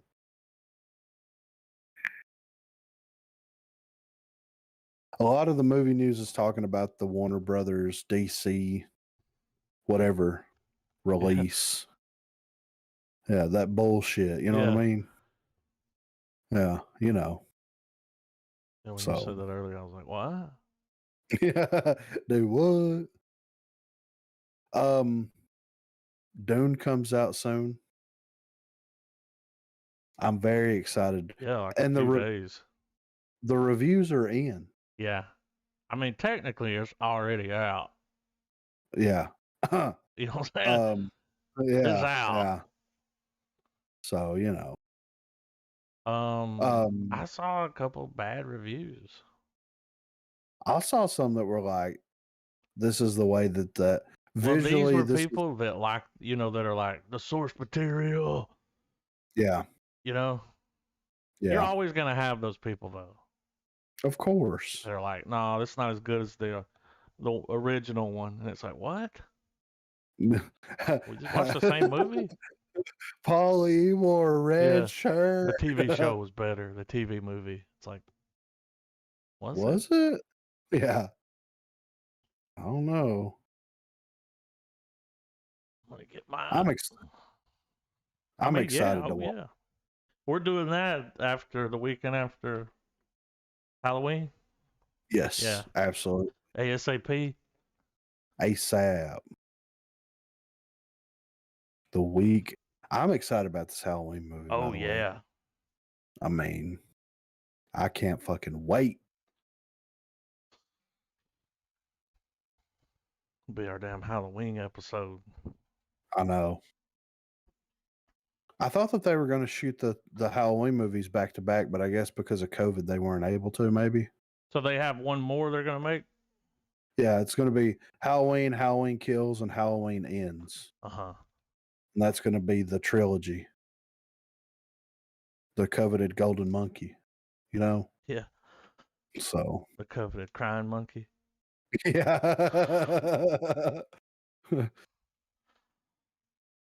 I mean, you know. But I'm kind of excited to watch Squid Games. I've been trying to. I know that when I watch one episode, I'm going to watch a lot of it. Yeah. And it's hard to work that in with everything else that's going on, you know? Mm-hmm. So. Yeah, it'll be hard to put it down. Yeah. Or, you know, when you come home every day, while you're eating or something, you put an episode on. But you'll want to keep going. Yeah, I'll end up watching 2, 3, Yeah. 9, you know. It's like that. Yeah. Most TV shows are. Yeah. That's why, like, sometimes it helps you when they space it out and release it weekly. Because it's like, well, if I start watching now, then it's like, well, I'll let it all come out and binge it. Then you sit there for 9 hours. Yeah. You're like, what? It's like, Wasn't I supposed to do something? Yeah. Oh, I got to go to work. Fuck. What is this live? Call in. I'm sorry, I was watching Squid Games. They're like, it's all right. I did the same thing. Yeah, that's why I wasn't here last Tuesday. Yeah, it's like, I got you. You ain't got to come in. Yeah. You ain't got, just don't even worry about commentary. All right, I got you. I did see a lot of people making fun. So, like, whenever I started watching it, it was dubbed already. Yeah. It just started that way. So I was like, oh, okay. And then after I got into it a little bit, there was this part where I couldn't understand what somebody was saying because they were like mumbling kind of. So I cut the subtitles on, like the English subtitles, and I was like, oh, dude, they have it in like several different. I even switched it over to German for a second. I was like, well, this is weird. But the people were talking about like the voice acting, you know, it's like over the top. It's like watching Rumble in the Bronx. I mean, you know, it's just kind of silly. Yeah. But it wasn't as bad, like, I mean, as everybody was saying. I was like, I mean, it's voice acting. Yeah. You know? Yeah. I did see a thing the other day where they like deep fake some people into it, so they put like Keanu Reeves in it. Like if it was cast here in America. And that's something I don't think they should do. Like, there's no way they need to recast that and remake it. Like, just let's stop doing that. Yeah, let it. I mean, this should show you that there is an audience for it in America, regardless of what language it's in. Just bring it over here. Yeah. See what happens. I mean, fuck. They released an all Spanish film that Guillermo did. And it wasn't that fish fucking movie. The Labyrinth? You know what I mean? Pan's Labyrinth? That one? Yeah. Yeah, I watched that. And it's like they spoke Spanish the whole time. Yeah. So that's what got me on him. Yeah. Movie. That's the first one I saw by him. And I was like, okay. Yeah, I see you, Guillermo. Yeah. Guillermo. Guillermo. I need to catch up on that shit. Yeah, I think I'm behind. Maybe just a few. That fucking show is so funny. So good. Matt Berry, man. I need to watch Year of the Rabbit too. Yeah. I started that giving me the shits. I started that first episode and I was fucking cracking up, but Marina's like, it's too British. And I'm like, what the fuck? Yeah, you're too British, you know? She likes accents, but like, God forbid we watch a TV show. You know what I mean? It's weird. Where else is she hearing them? I guess on YouTube. Look, here's my thing. Like, what's the difference in sitting down and watching an hour and a half movie and watching 3 hours of someone streaming something? You know? Yeah. The only difference is like the movie's probably going to be shorter than the stream. And it's probably going to be way better written. Yeah, there's a budget. Yeah, right. Yeah, quality for control. Real. Yeah, I mean, there's a lot of positives here, you know. So I think that's like a younger generation thing, to a certain extent. Yeah. Well, and dude, a lot of people just don't like British comedies. Well, she doesn't like movies though. Like it takes a lot of like work to try to get her to be like, hey, let's watch this movie, you know? Well, you know, and they started doing it with us, but it carried on more so to the kids under us. We're raised on 30-second commercials. Yeah. You know, a lot of those cartoons, like, remember when they started making like cartoons, but they would do like 12, 15 minutes an episode? Yeah. They made them shorter. Yeah. Instead of 30 minutes or. Yeah. They started getting shorter and shorter, and it's like, you know, I mean, you know, it's just hard to keep people's attention I've seen studies where it's like 10 minutes and they're dropping off. After 10 minutes, they're done. So try to, keep it around that 10. That's why so many YouTube videos are around 10, 15 minutes, because that's the sweet spot. Yeah. I mean, dude, I'll look at a long YouTube video and be like, that's 45 minutes. That's an eternity, Well, especially on YouTube. Well, but to me, like personally, I want to watch a 30, 45-minute YouTube video, especially if it's like a documentary style. Yeah. Like that's what I'm here for. If it's someone playing something, yeah, and it's someone I enjoy, like Doc, yeah, I'm okay with it being, 25, 35 minutes long. Yeah. Because I enjoy that person, I enjoy that personality and everything. And like if they're only going to release one video a day or one video every couple of days, then I want to get my full fix, Yeah. But I watched a couple of documentaries last night. One of them was one about Dimebag Darrell. Oh shit. Yeah, and this the guy was just breaking down like them when they did hair metal. Yeah. What got me there was, remember last night you were singing Sublime songs. Yeah. And y'all talking about Santeria and then the other one. We never mentioned What I Got, which is probably I would say their biggest song. Yeah. That's gotta be the biggest one. Yeah. I mean, that's the first one I ever heard. Yeah. Like on the radio. But first I watched a video on that guy, about Bradley. him overdosing, and it was like a 30-minute video. Right. And then from there, because then Dimebag is the same guy, and I was like, I like the way this guy does the video. And then a Dimebag Darrell video comes up. I didn't know that people hate that Rome dude. Yeah, I mean, it doesn't it's sound kind terrible. I mean, it's going to be hard to replace Brad. Yeah, because his voice was so unique to that style. Yeah. It's like Blind Melon, dude. Yeah, exactly. You're not going to replace Shannon, no matter how hard you try. You may find someone that can hit that note, but it's the voice. It's just, Well, and like Bradley Shannon, like the way that, especially the dude from Blind Melon, man, the way that he sings, like I don't understand. Perfect pitch. Well, he had perfect pitch, they were but talking his voice, about it in the thing. Like it was doctored. Yeah. He had good timing. He played an instrument, and he had perfect pitch. Yeah. But like when he's singing, even when he's like letting it out, the way that his voice is, or the way that his voice was, it sounded almost like he was forcing a whisper out. Yeah. But that was just his voice. You can't recreate that. No. Like that is, it's so unique that there's no way that they would ever be able to find anybody that sounded exactly like that. No. Like Chris Cornell, there's no way. Nope.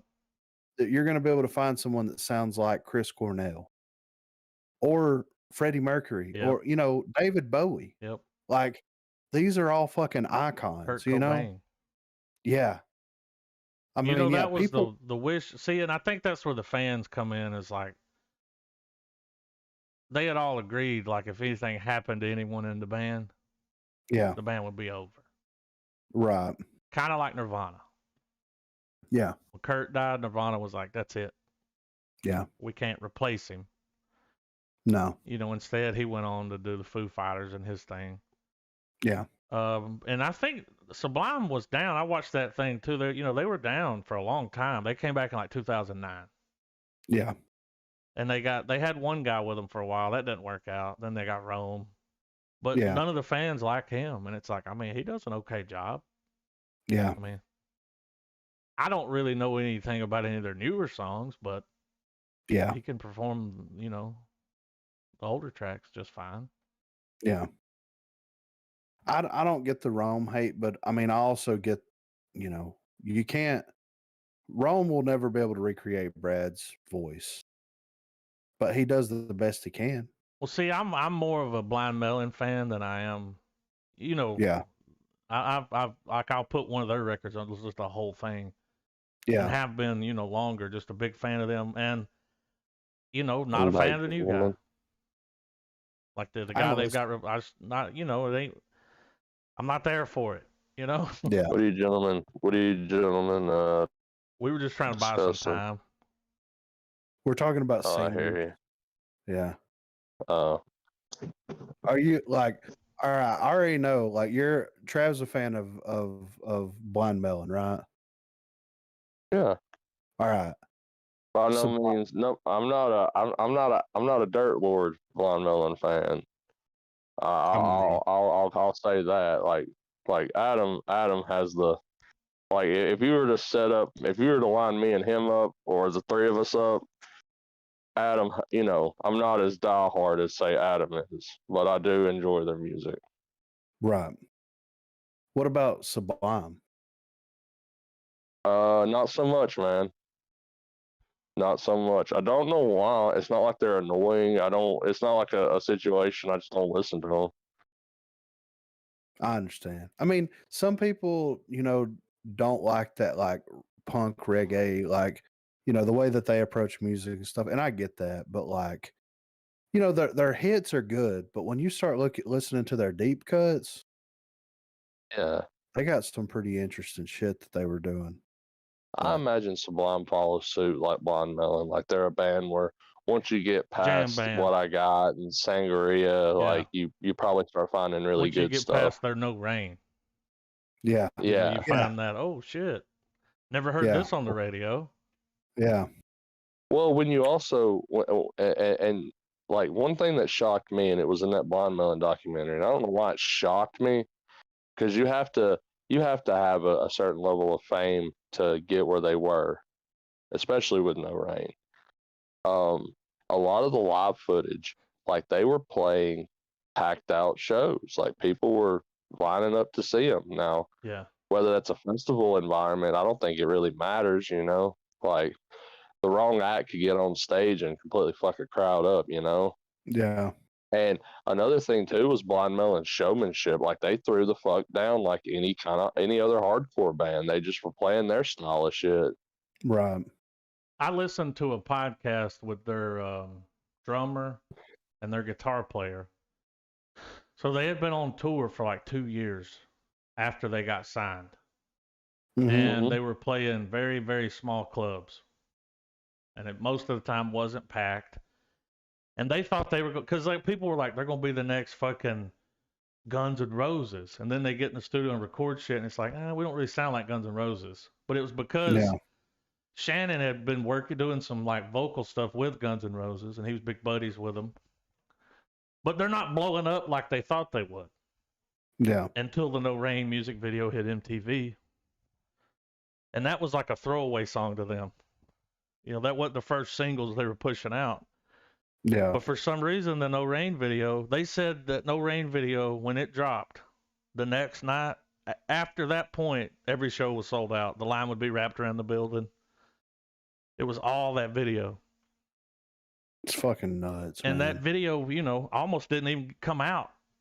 Yeah. Because they were like, man, we're not making it. Like, what's happening? Why aren't we blowing up? Like, we signed a record deal, Tower Records, 2 years ago. And if you wanted to briefly analyze No Rain, it is by definition a standard run-of-the-mill radio song. Yeah. It's an earworm. Yeah. It has all the finality of a song that hits the radio, and you move on with your life and you don't really care much about the artist. But I mean, it blows them up though. Yeah, they said overnight, dude. Overnight. Wrapped around the buildings. He said they were looking at the venue and they were trying to figure out what else was going on. Yeah. They thought something else was happening at the same time they were there. And they asked someone, why are all these people out here wrapped around the building? They're like, they're here to see you. And they're like, what? Yeah, why? Why? What? Because they've been riding around in a van down by the river. Yeah. And I also think that speaks, granted, this is, Blind Melon's era was definitely in the 90s, of course, but, it speaks a lot of volumes, I think, to a lot of fandom unspoken fandom, I guess. Because when you think about rock music as a whole these days, you think of the Fall Out Boys, or the really aggressive, like I'll put it, you have the Fall Out Boy band, you have Disturbed, and then you have Slipknot, and then you have Cannibal Corpse, and that's your various tiers of heaviness. Yeah. And the whole, the jam rock bands, the bands that's like you're not going to watch them or listening to their music because you're wanting some intense experience. Like they're the more feel good stuff. Yeah. But it's still like a driving rhythm. It's still by the definition a rock song when you break it down in theory. Like the Dave Matthews, Blind Melons, but stuff that like you come in and you're like, man, this is sadder than any song some alt rocker could write, Yeah. Well, and it goes to show you like what the power that MTV by itself held. Because imagine how many, acts went on to be commercial successes all off of one video that got some playtime on that at the right your time. One-hit wonders. Yeah. Yeah. And it's just like Marcy Playground. Yeah. Name one other song other than Sex and Candy. I can't. No.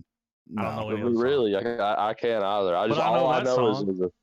All I know is that motherfucker had his head through a table 90% of that song.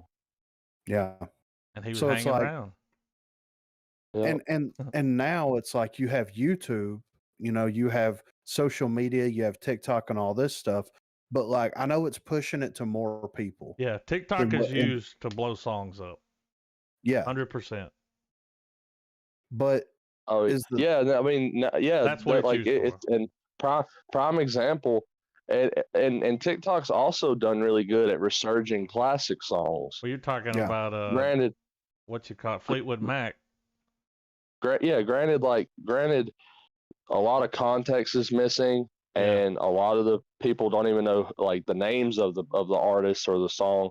But like, there's been times where I've heard my kids swapping through TikTok, and I'll hear like a classic rock song, and especially if it's one that they're particularly a fan of, and I'm like, man, like what you know about that? And they're like, oh, it was just on the video, but they like it. So it's just there's always this massive trove of music that's gonna just keep piling up and not necessarily forgotten, but like for instance, like there's like with Fleetwood Mac, like dude, a lot of younger people don't know who the fuck that is, much less gives a shit about knowing who it is. They thought it was a new song.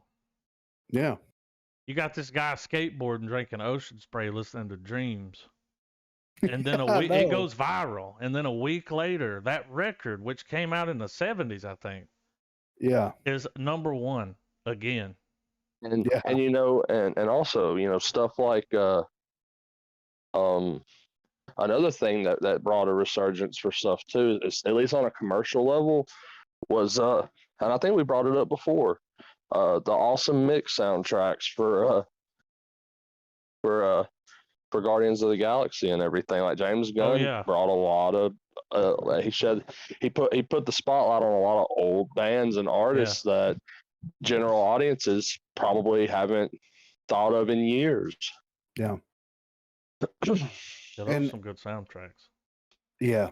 And it kind of makes me wonder, it's like, does TikTok, YouTube, like social media, things like that, does that have the same impact? And like you were just saying, we kind of saw that with Fleetwood Mac and with Rumors and all that kind of stuff. But like, I mean, Lindsey Buckingham's still doing his thing, but like Fleetwood his Mac, controversy, a fantastic fucking guitar player. Yeah. But like Fleetwood Mac is not a thing right now. No. Like, no. And there's no way for that to happen. And I don't think that's never ever going to happen.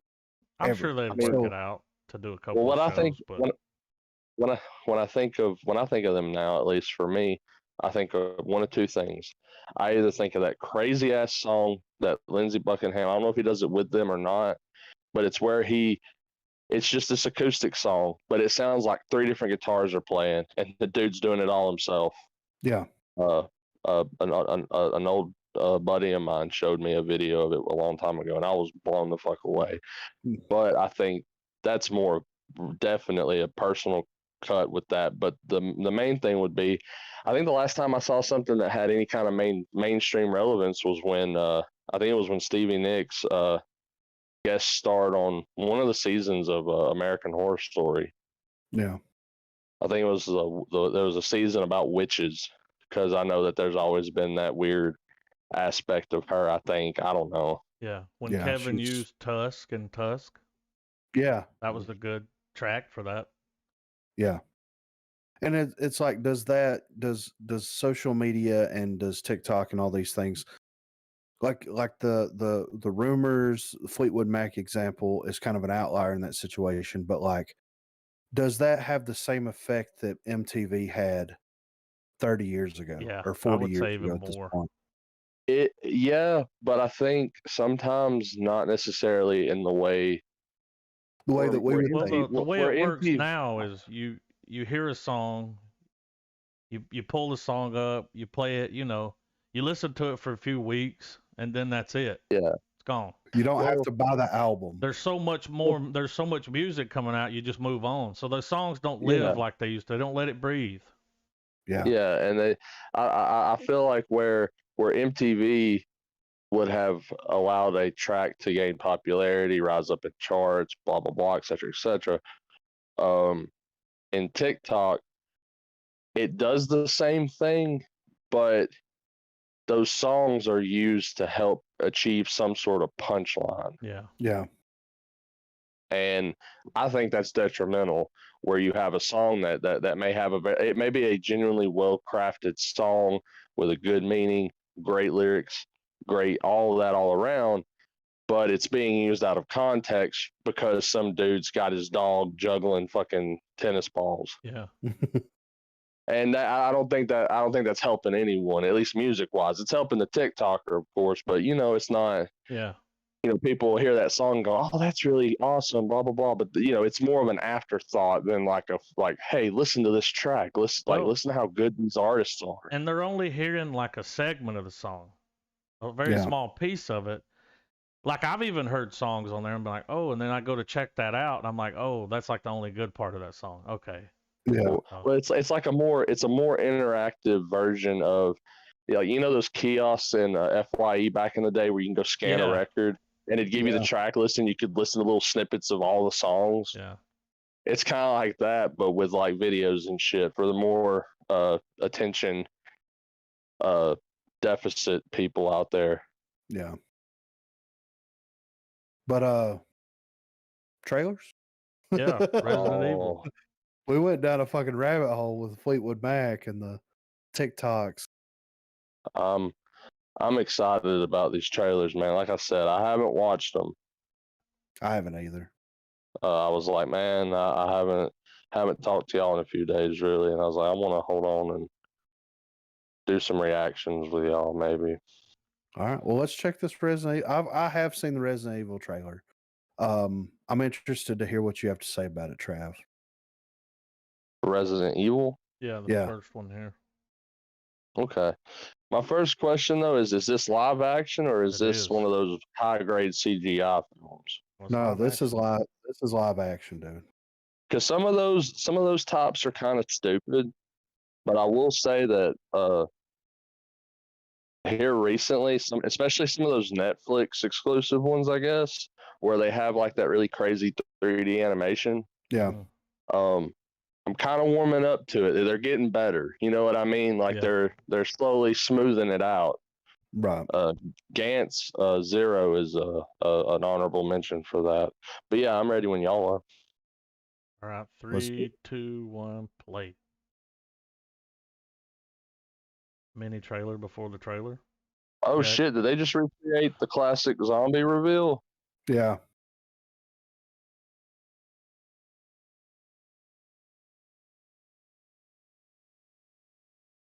Already better than all the Anderson films.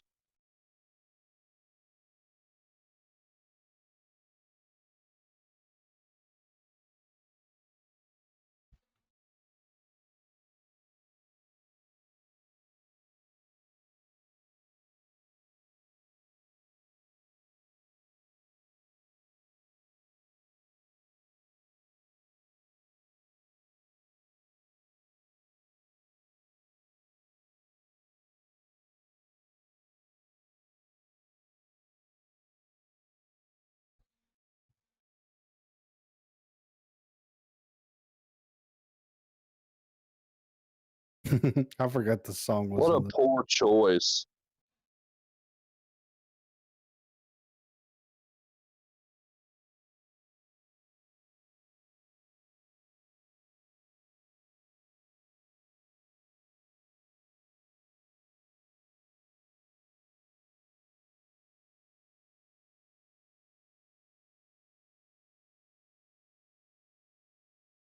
Hmm.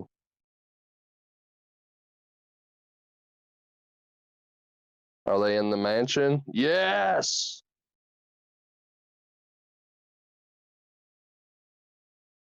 What?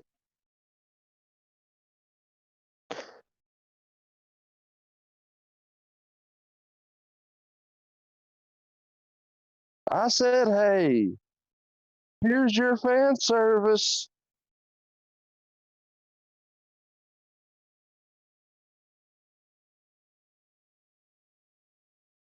What?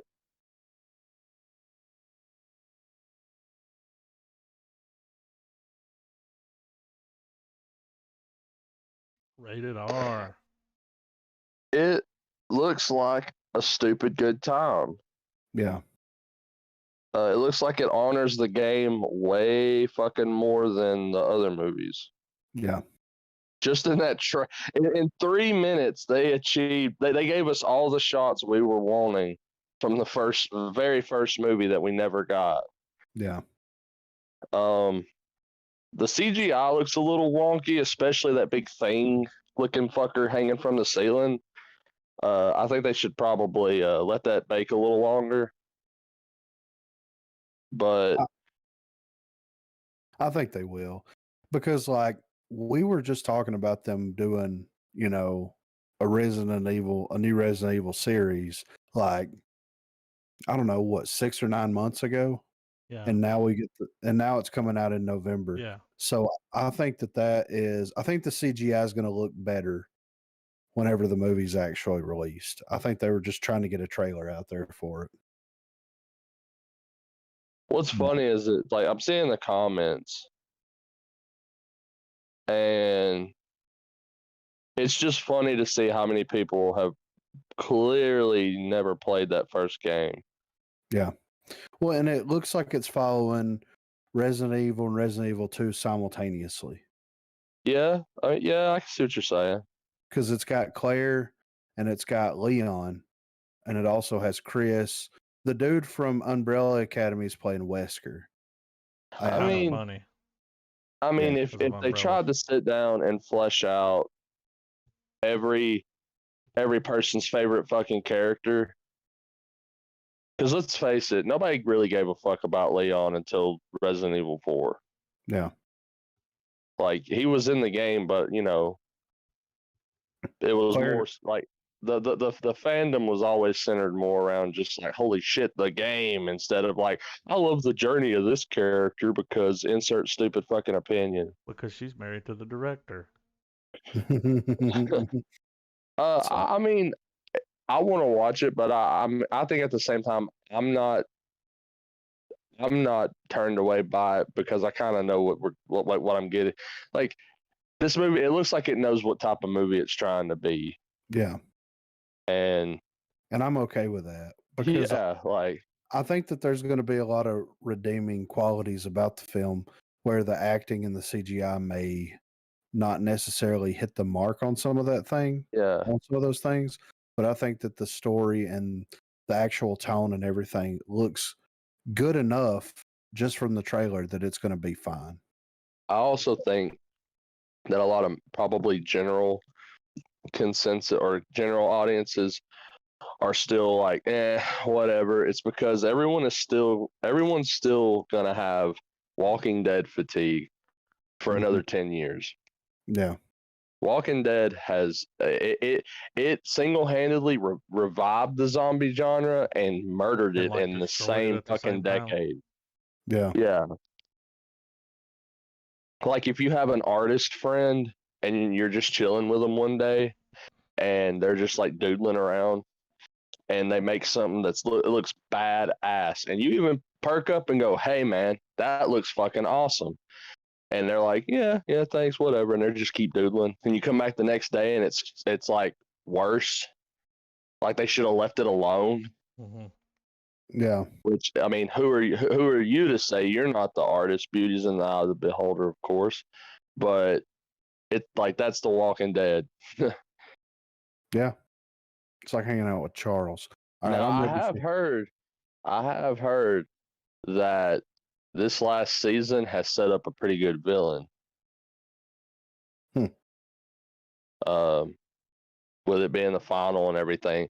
And I don't know, it's a classic trope that's used all the time, but for some reason, like apparently it's going to be like a very violent David Koresh type religious figure.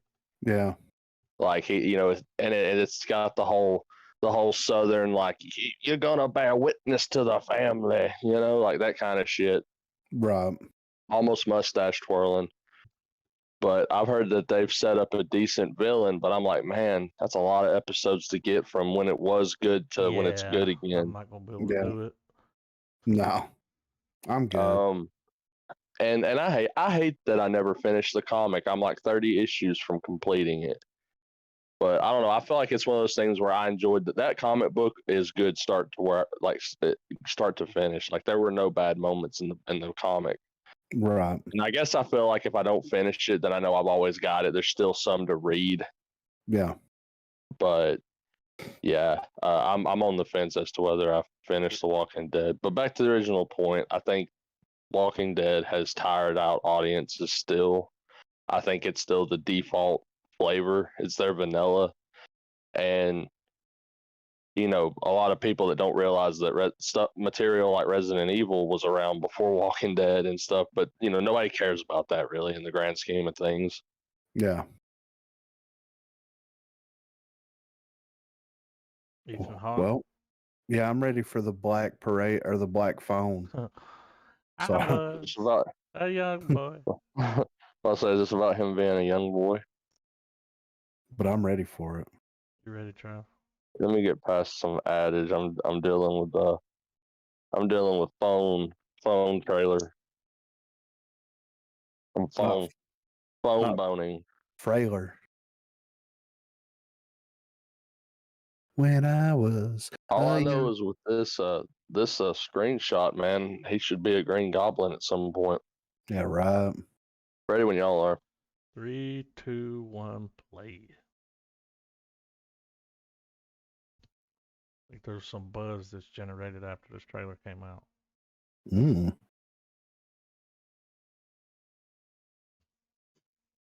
Is this that movie where Ethan Hawke's the bad guy, actually? The Grabber.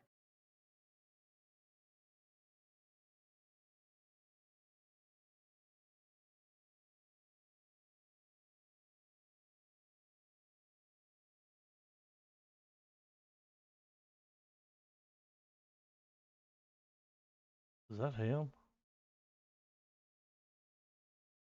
It looks like fucking Joaquin Phoenix, but yeah. it is him. Oh shit. Blumhouse, 50-50.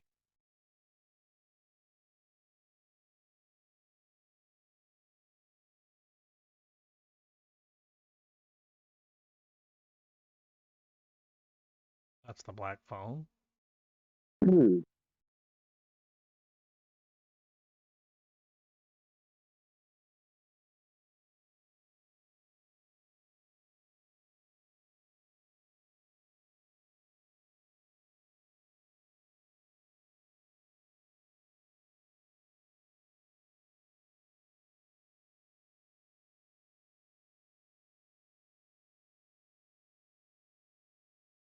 But the phone doesn't work.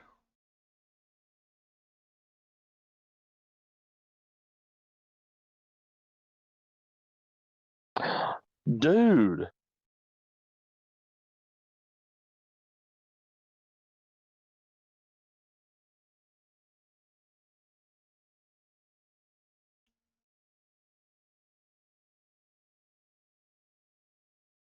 Dude, is this the Joe Hill short story?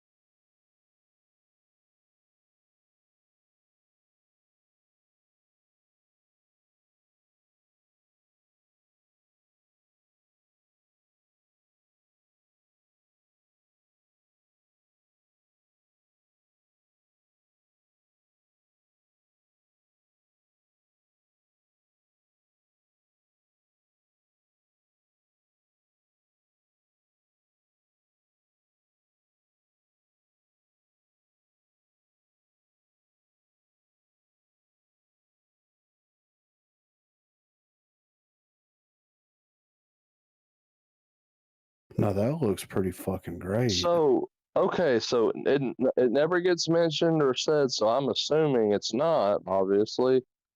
But this follows similar beats to a Joe Hill short story called The Phone, where this boy's locked up in a basement and there's his phone, and the phone's like the victim thing. That's exactly what the fuck that shit is. And they help him fucking take down the guy, you know? Mm-hmm. Yeah. And it was a really good read. And yeah, right here. if The this Joe follows, Hill, the writer of the book of this film, was adapted from. Yeah.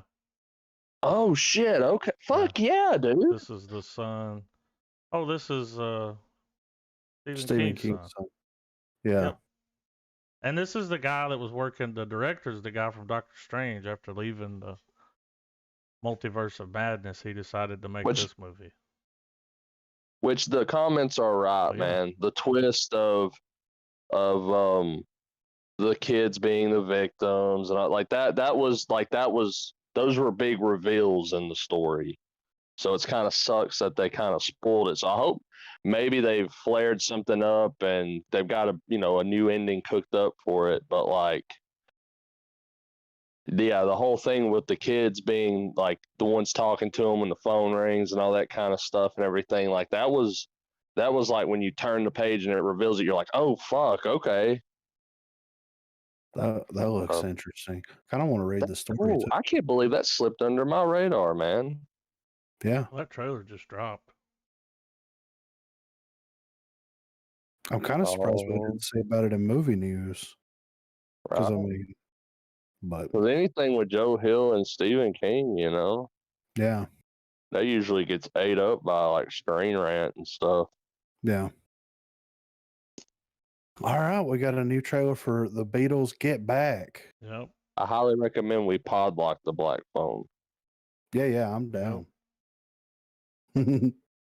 Oh, Beatles documentary. Let me guess. It took a massive endeavor to get them on that roof. It did. That was their last performance, dude. They never played again after that.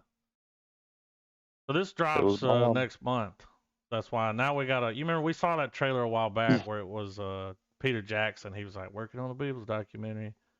Yeah. So now we've got some footage put together that. Oh, so this is his project? Yeah. Yeah. Oh, fuck yeah. This is. You remember that one trailer we watched? Yeah. But it was kind of just him chilling.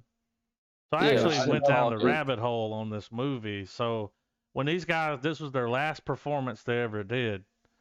And while they were in the studio writing these songs and getting ready for the performance, they were filming all of it. This guy was making a movie about them. And the movie released like a month, after he finished, after the concert and everything. Movie came out, whatever happened, and then it just went away. Like you can't really find it anywhere. Like there was never a wide release, but now Peter Jackson has gone back in and he got all the footage. Mm-hmm. And we're gonna see stuff that's never been released, like and very high quality. When you see this trailer, you'll be like, "Damn, that's high quality fucking footage." Like clips like John Lennon going, "Where's my fucking Rickenbacker, man?" Yeah.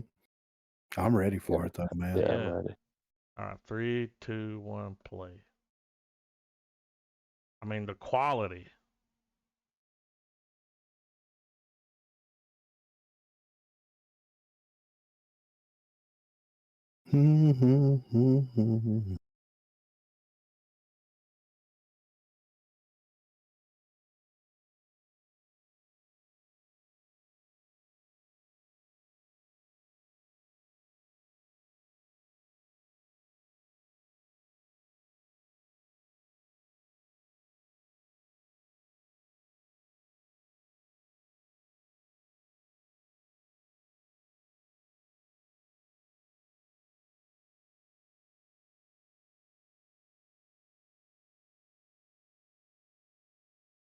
Sitting around writing these fucking classics.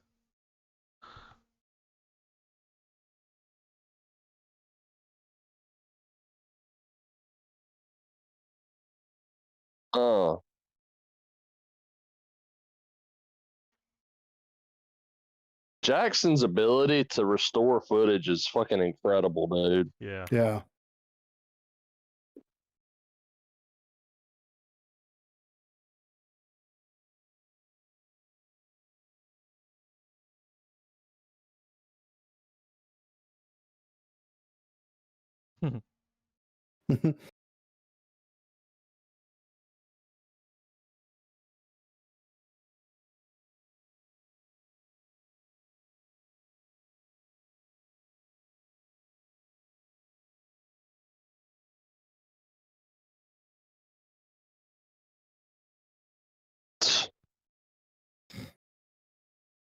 This is it's some kind of monster Beatles edition.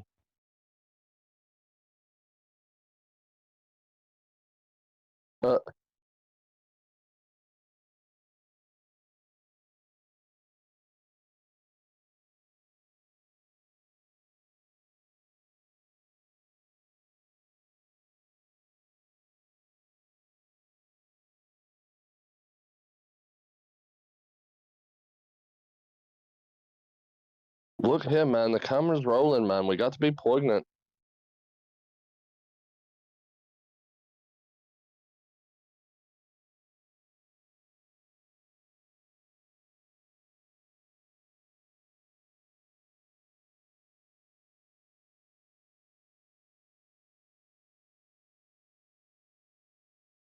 That was Billy Preston, that black guy. He played with him on that last show.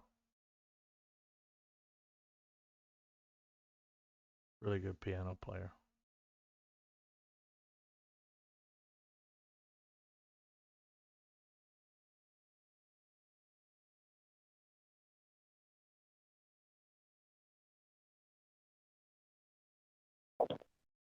Lennon's like, I'm a goddamn activist, not a guitar player anymore, John.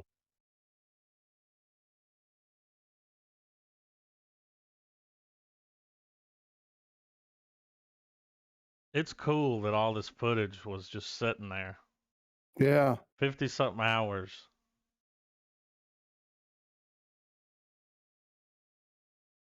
And they sat on it all these years.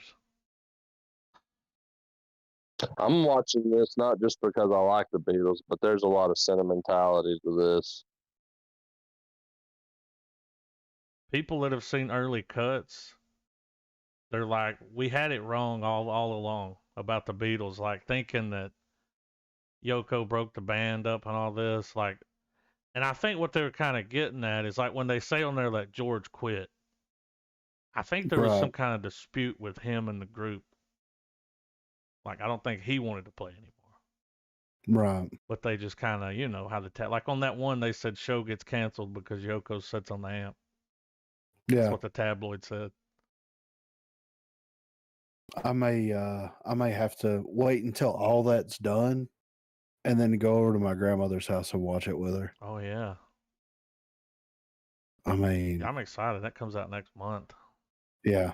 Comes out the day after Thanksgiving, right? I think it's the 25th. Well, it comes out on Thanksgiving Day. Holy shit. Right? I can't remember when Thanksgiving is. My father's a really big Beatles fan, and I'm going to try to find a way for me and him to sit down and watch it. Yeah. I'm excited, man. I'm excited for this. Yeah, for this fucking Batman trailer, finally, you know? Let's fucking roll this beautiful bean footage. It's got Robert Pat in it, dude. Let's go. All right. 3, 2, 1, play. I'm hoping we see the dude's face. Paul Dano? Yeah. There he is. I bet they don't show his face the whole time.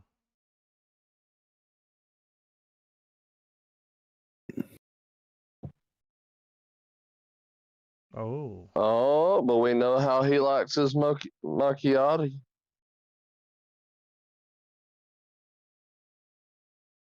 That's such a that's the best of all these weird. Let's.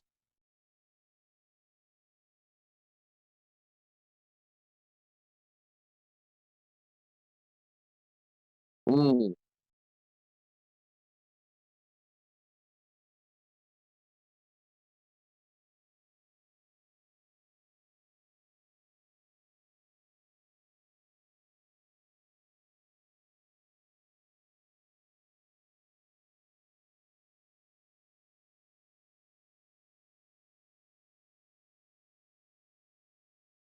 Hello, puppet.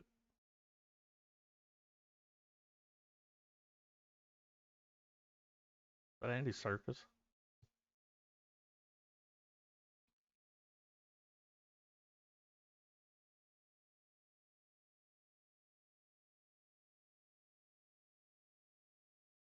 Oh, the music. This is. I'm trying to suppress my hype factor, dude. Look at this. Oh, That's I so fucking failed. cool. I hope he beats the fuck out of every goddamn body, dude.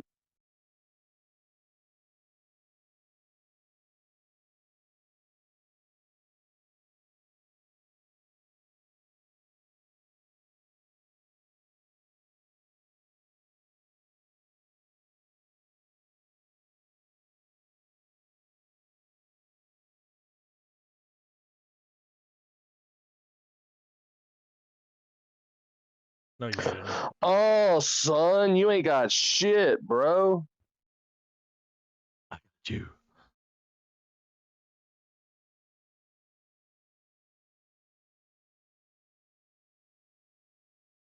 So they gonna say anything else? Man, Well, dude, it this looks like franchise is. something happened to someone that Batman cared about, and he's on a warpath. Yeah, right. Dude, it looks like we're gonna get like everyone gets a broken arm, Batman.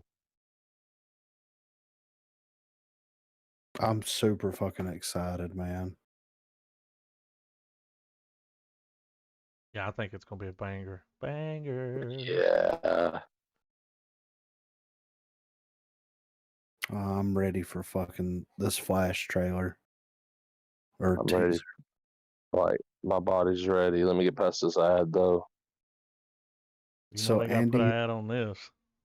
yeah, Andy Muschietti, who did It and It Chapter 2, is doing this. All right, I'm ready when y'all are. Minute and 50 with like this bullshit. What? It's a teaser. Okay. It's enough of a teaser though. Okay. All right, 3, 2, 1, play. They're about to tease the tip. Logo, love it. What?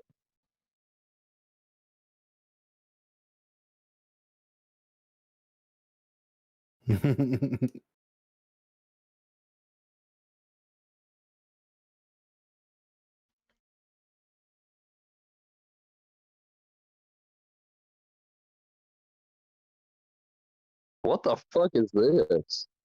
Keep watching. What's that choker all about? Be something he's wearing in the movie.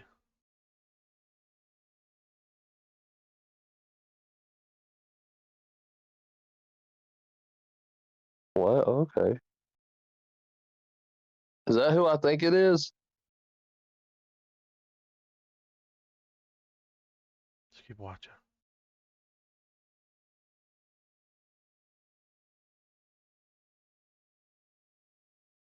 God damn, look at that suit, bro.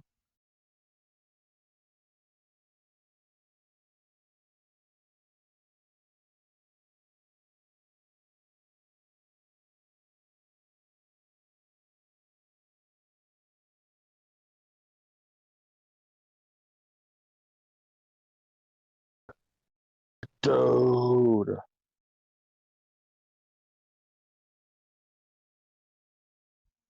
Dude. It was who you think it is. What the fuck? So he's not like, wink, I'm in it. He's in it. Look at that. You know what's under that? No. One more second. That's all we needed. Dude. DC is fucking delivering right now.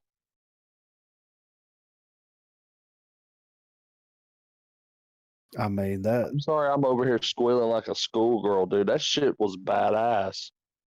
I mean, it was badass, though. Both of those movies, that Flash movie looks fun. Dude, there were multiple Flashes. Yeah. Like, dude, I hope they just throw fucking caution to the wind, dude. Make the fucking movie. You know, like make it crazy as fuck.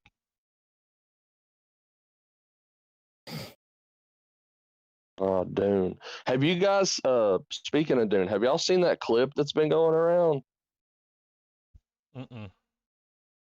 It's just a small snippet. Oh, it's that makes a lot of sense. Yeah, There's a snippet going around of the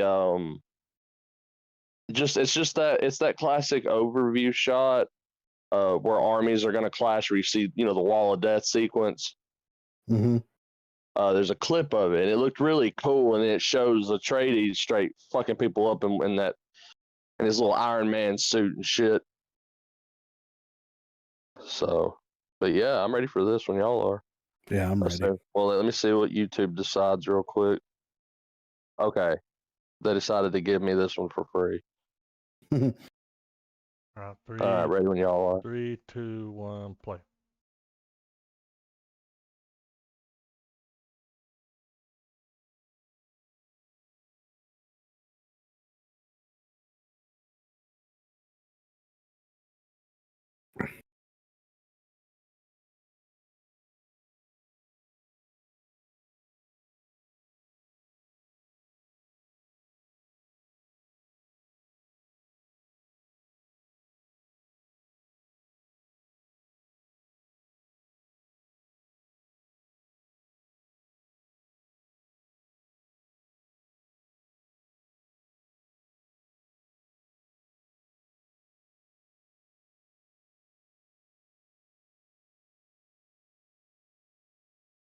I want to go to the theater to see this so bad. These shots look like.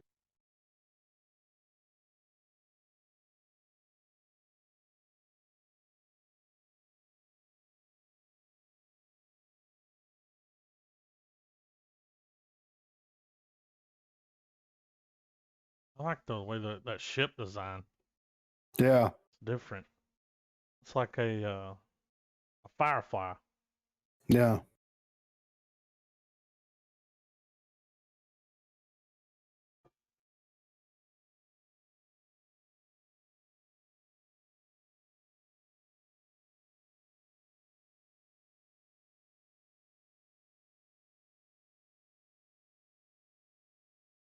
It's weird. Like in one scene, he doesn't have a beard, then he has a beard.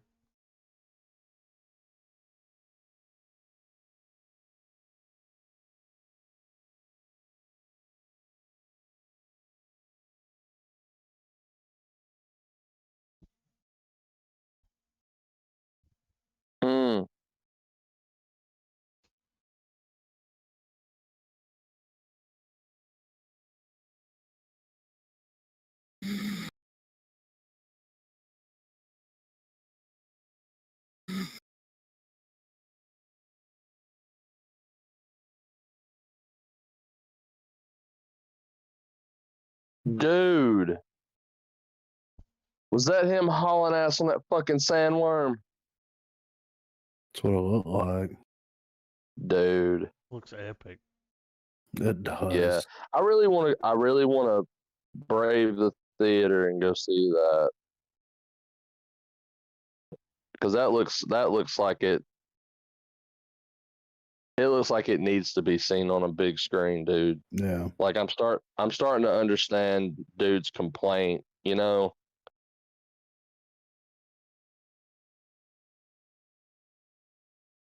Oh man, is this where the trailer time takes a turn? No, this is. I think they're. I don't know. I've seen a lot of buzz about this trailer too, so I'm kind of interested to peep it. If only Ghostface Kill is in the soundtrack. I'm guessing they're rebooting or something because it's just Scream. I think it's kind of like Halloween. Scream 2, Scream. Do we know? No. Do either of you guys know if Wes Craven's doing it? He died, didn't he? Wait, he did. Shit. Yeah. But I think that this is going to be kind of like, possibly from some of the things I read online. I don't know if it's true or not, but this may be kind of like the Halloween thing. So I'm ready. Ready when y'all are. 3, 2, 1, play.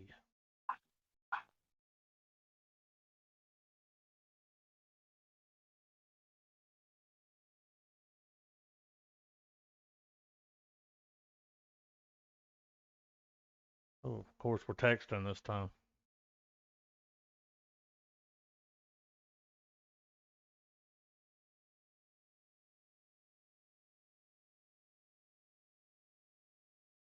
It's what's your favorite scary movie, dude?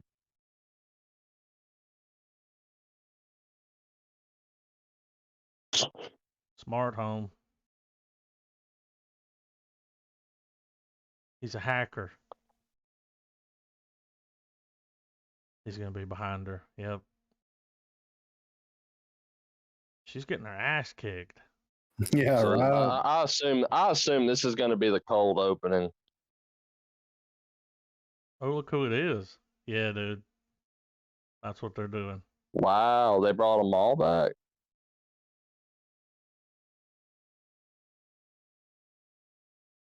So this is the Halloween reboot of Scream.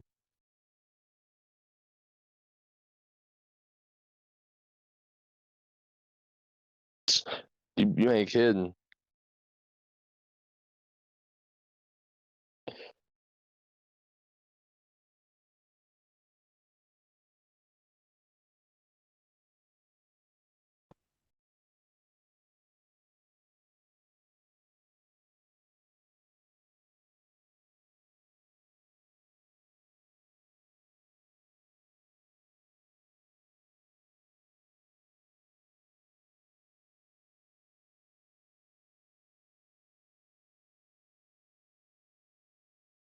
Does make you wonder who's doing it this time. Turns out Skeet Ulrich never died.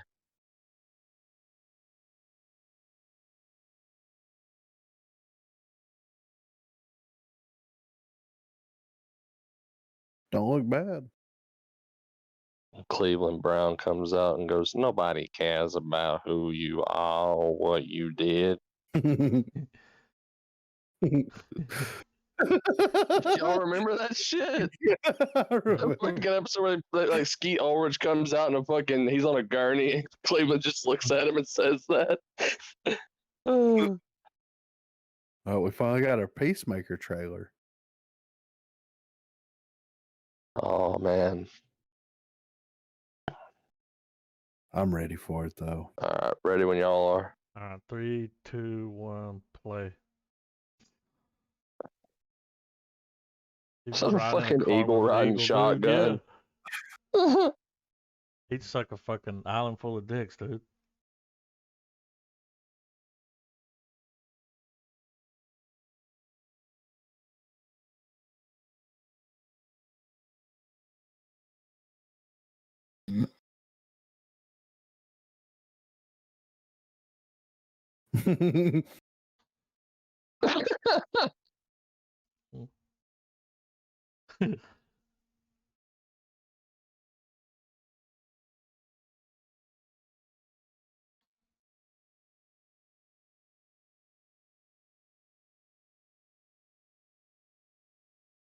Got his own little squad.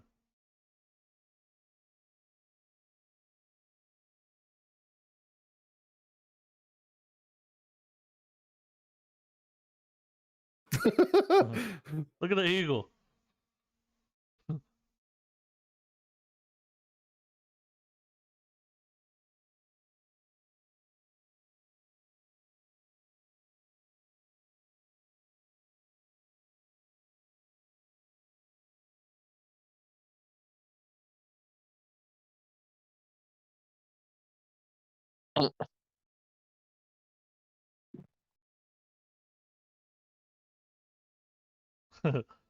Oh shit.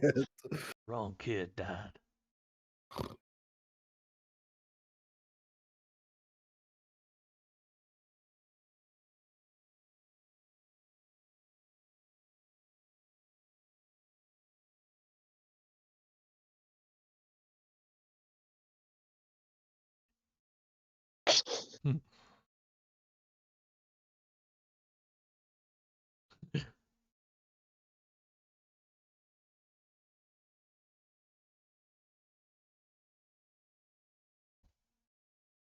I like his style of comedy, man. James Gunn. Yeah.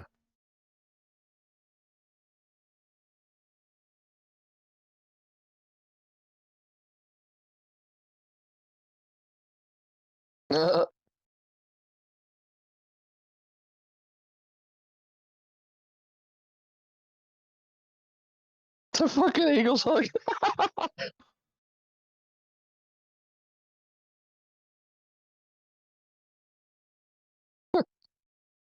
Looks like a silly good time, dude. So here's my question, guys. Does it need to be like Watchmen and be just a one and done season? Or do you think this has the weight to carry over into like a multi-seasonal show? I think it'll be a one and done. I think I heard him say that, like they shot it and that was just it. Yeah. So if it blows up, they might do something, but yeah,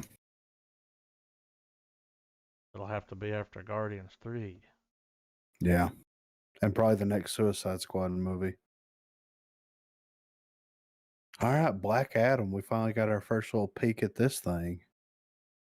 Google's charging me. Hold on.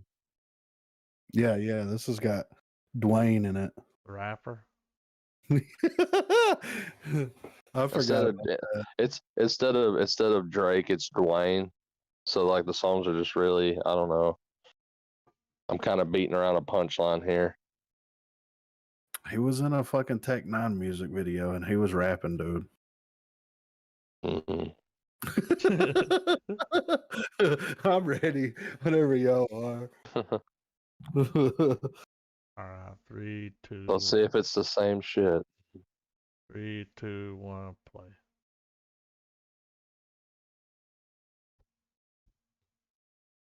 Well, this is connected to that Shazam. Yeah. Yes.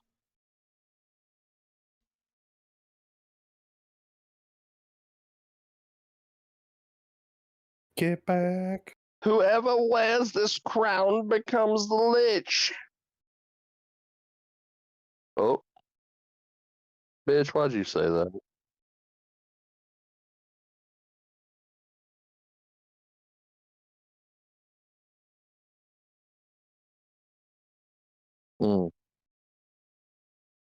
You know when he's wearing a cloak and he's kneeled, he ain't there. Okay. Damn. Oh shit. He looks fucking cool. Hell yeah. Fatality.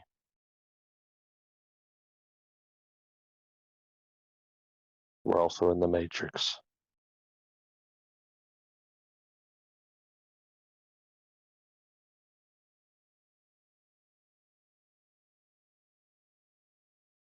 Dude, he dusted that motherfucker like it was nothing. I'm interested.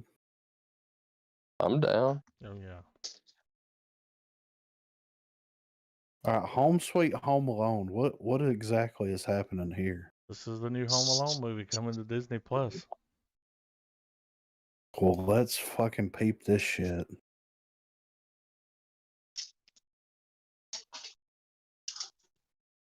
Is it got Macaulay Culkin in it? I don't know. All right, I'm interested. Let's see what's happening here. You ready, Trav? Hold on, my dog's being a little Plus. Dog's being a bitch.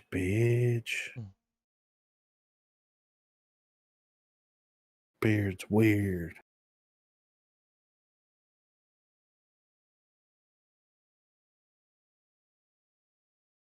Oh my. I'm back, guys. All right.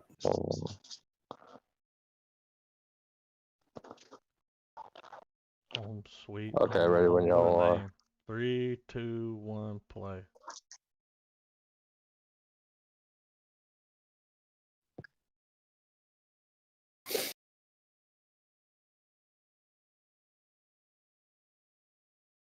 Oh, it's British Home Alone. Oh God, it's him. I like how you made it weird. Pete Holmes.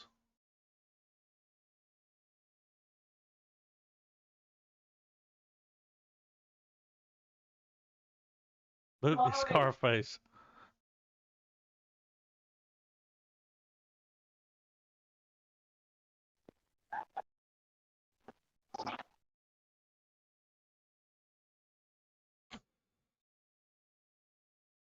That Saw the last name. yeah.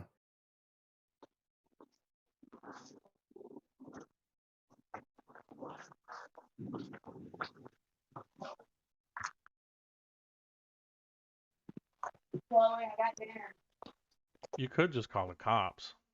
Yeah.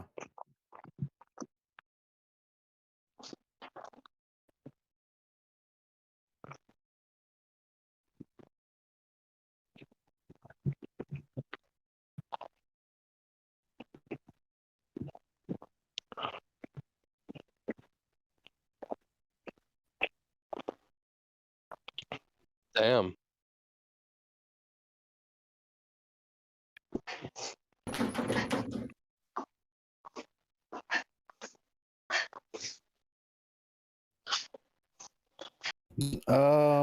It's definitely a Home Alone movie. Yeah. I mean, they'll never be able to capture what they did with the first He's one. gonna rich boy the fuck out of that.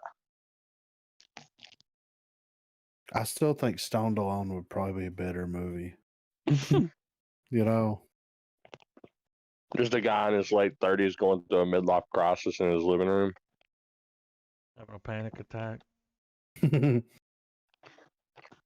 All right, we got a new Paranormal Activity movie here. Next of kin. Yeah. I'm on mute for just a second, but I'm following along, guys. Wasn't there a Patrick Swayze movie called Next of Kin? Where he married his sister? I mean, is that what happened in that movie? I don't know. There was a movie All called right, Next of Kin. It's got Patrick Swayze in it, Yeah. right? Sit fucking deep in the filing cabinet, dude. Way deep in the Got Bill filing Paxton cabinet. in it. Yeah, yeah. Ian Neeson. I almost called him Liam. Helen Hunt. Oh wow. Yeah. Yeah, I had to dig deep for that one, man. But I'm ready.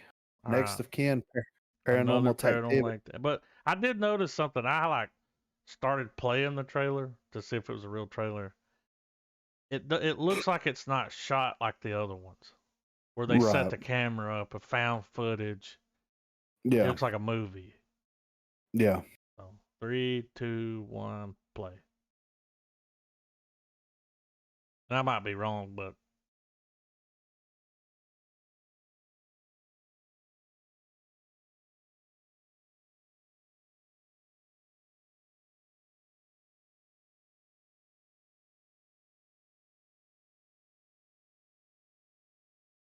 The fuck is this? I don't know, dude. But I don't want to be in Amish country getting haunted. That's like extra scary. Look, you know what I mean? Yeah. Yeah.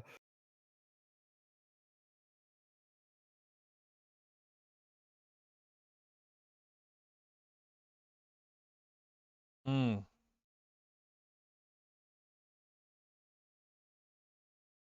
Shit, she's down here, bitch. You know?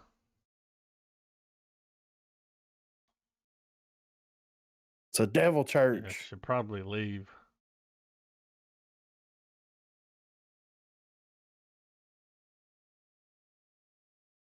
Mm-mm. Mm-mm.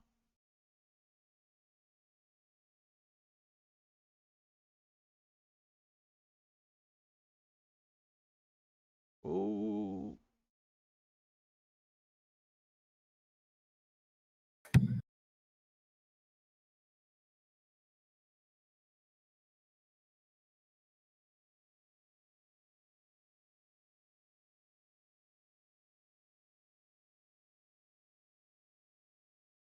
Yeah, I'm good.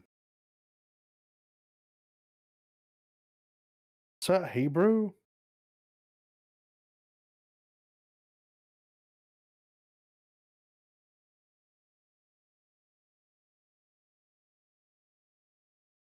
Oh, what the fuck? It was a two-headed goat. Mm-mm. Mm-mm.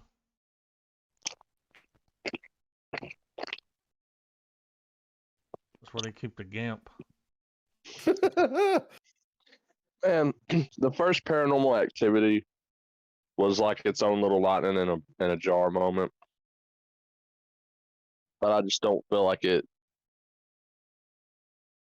I just don't feel like it should have lasted this long. No, because what it looks like is, you know, her mom's there going to be trying to tell her like, "Hey, bitch, they brought you here. They sent word that I'm your real mother Yeah. so that they can sacrifice you to the fucking dark savior or whatever the fucking weird Satanist shit's going on here." You know, like that's what's happening here. I'll guarantee it. I'll slap bet on. You know, We are servants of the being wizard. yeah. The Well, they're being like, wizard. we got to sacrifice this bitch so that a D&D villain doesn't show up and wipe the whole party, you know? So, Oh God, a beholder has possessed you. yeah, right. All All right, we got Halle Berry here Halle Berry. called Bruised. But not broken. She's getting domestic violence. Let's go. Right. 3, 2, 1, play.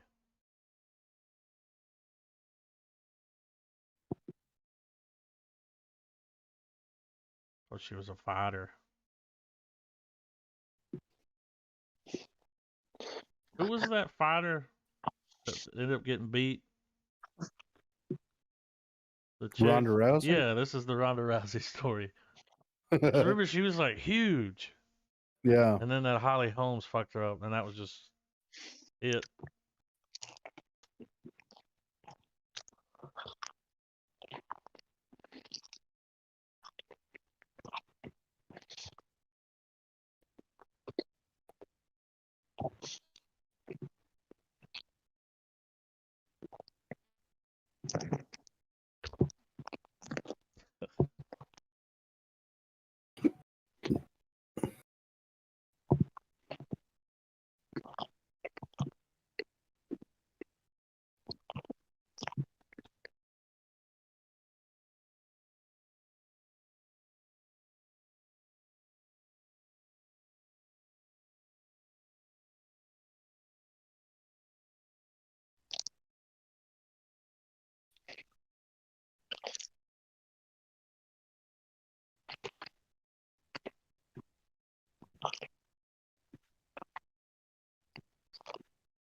The sound. It's a dude from Devs.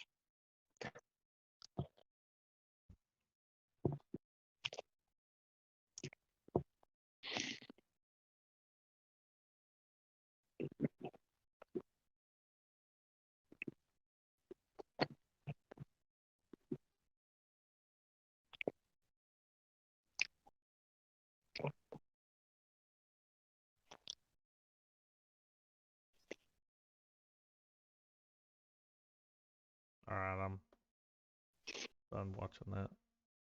Yeah, I think I'm good. But I am excited about this next film. Like, very excited about it, to be completely honest with you.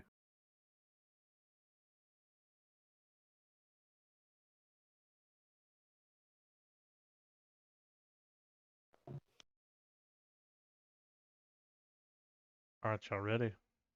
Oh, yeah. Going through an ad.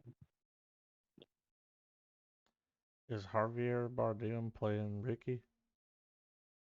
Mm-hmm. Lucy.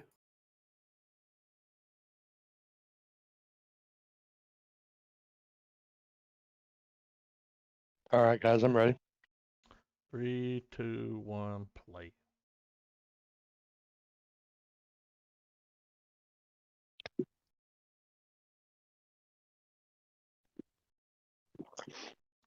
Wow, she kind of sounds like her.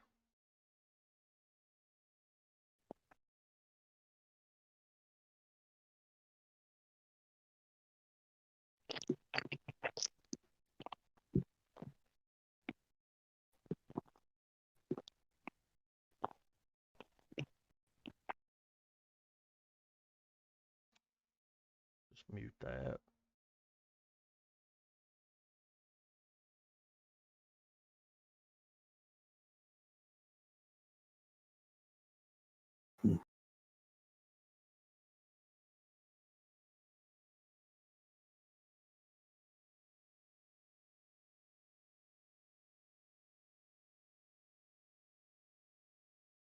And boy, was it.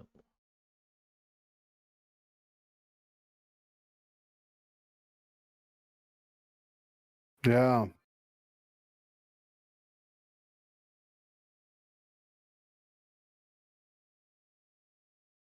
I'll be checking that out. It looks pretty good, right? I saw my fair share of I Love Lucy. Yeah. Oh, I knew y'all was some Nick at Night motherfuckers, man. Oh yeah, of course. We were talking about that earlier with Gilligan's Island. Yeah. Yeah. And the Skipper too. The reason I dropped this in here is because it's directed by George Clooney, and it looks like that they're going for Oscar territory here. Mm-hmm. So it's got Affleck in it. I was listening to Two Bears, One Cave earlier, Mm-hmm. and Bert and Tom, you know, that's their podcast. Yeah. Bert kept saying Ben Affleck. Ben Affleck. Ben Affleck. Okay. He was talking about Ben Affleck. Yeah. And Tom went, "Could you just say Ben Affleck one time?" And he's like, "That's what I said, Ben Affleck." It's like, He runs it all Ben together. Affleck. Ben Affleck. Anyway. Let's see what Ben Affleck's Yeah, up to Ben Affleck. here. He's like, "Could you say Ben Affleck just one time? I just want to know if you can." He's like, "That's what I said, Ben Affleck." Like, okay. You can hear all the guys in the background laughing, you know. But yeah, I'm ready. Y'all ready? Yeah. Yeah. All right, 3, 2, 1, play. Another Prime movie.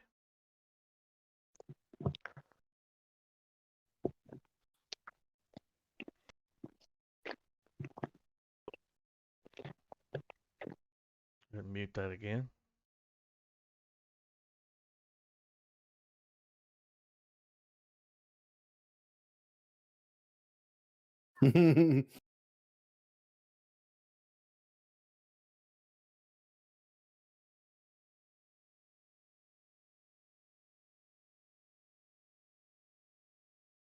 Paul Simon.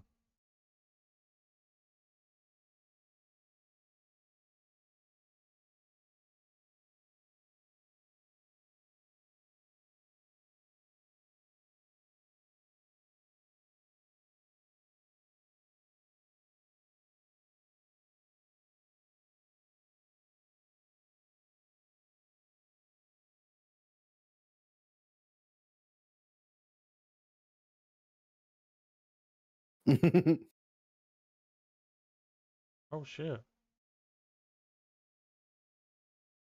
The fucking Baby Driver? I was thinking, what's that movie? Where they're like living in the AI world? I can't remember it. Mm. The VR movie. Oh, Ready Player One? Wasn't he in that? Not the same guy? I think it is the guy from Ready Player One.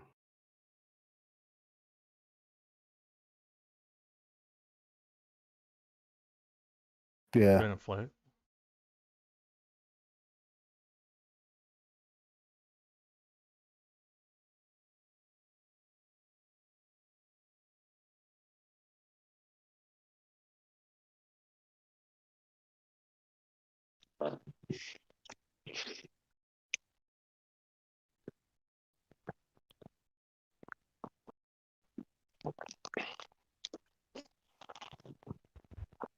like halfway through this movie, it turns into fucking God, what's that movie about? Movie about Whatever. what? It's a movie about a Whiplash? teacher. Oh no, it fucking turns into Dead Poet Society. Oh God.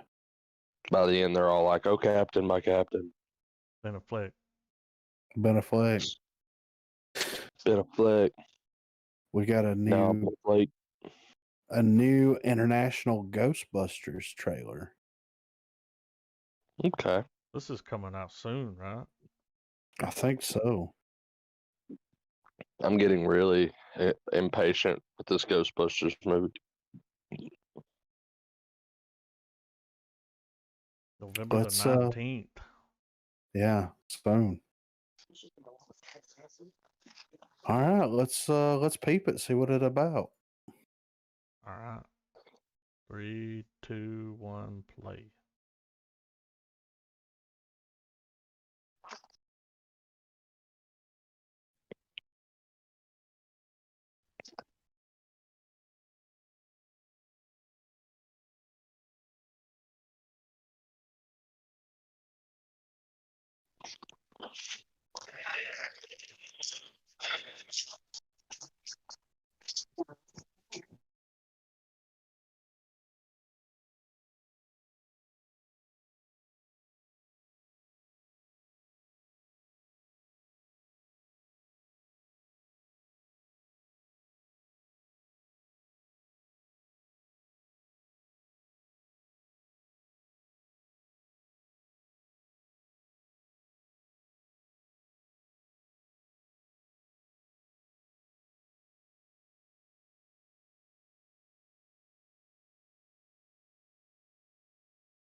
Hmm.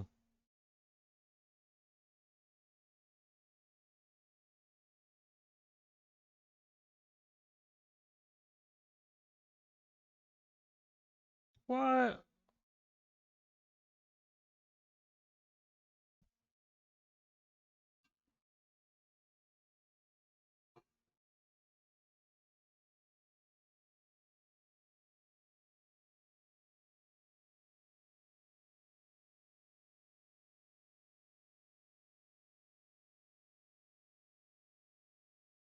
That creature looked familiar.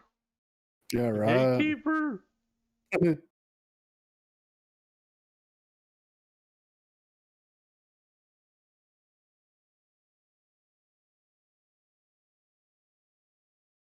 Man, every bit of footage for this has looked great. Yeah. Um, I'm excited just for them to. I mean, clearly this movie is going to reveal just how much of a badass Egon was, and that's cool. That's going to be a really cool way of honoring Harold Ramis. Yeah, right. We're going to get to see all the like now that since we have way better, you know, visual effects and whatnot, we're going to get to see probably all the cool shit like Egon was thinking of. Yeah. And then like seeing these characters build the shit and figure it out, you know. I'm excited. All right, well, we got the Cowboy Bebop trailer. All right. 2.5 minutes. Let's do it. Hold on, let me pull it up.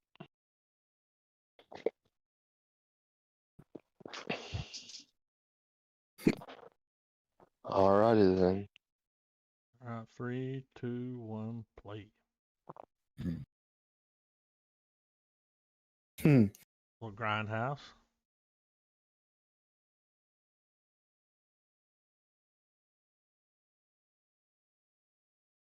That's cool. That's real cool.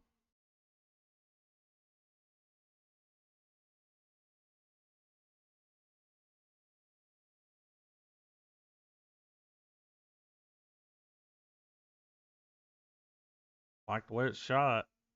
Yeah, right.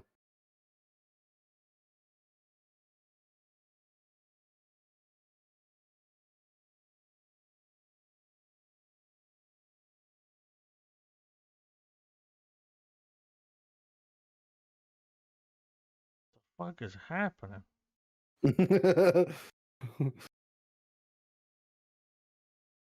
Triggered.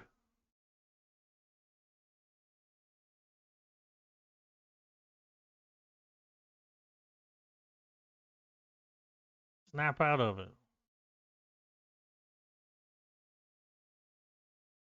They need a UAV. I'm really digging the panel play. Yeah, that's really cool.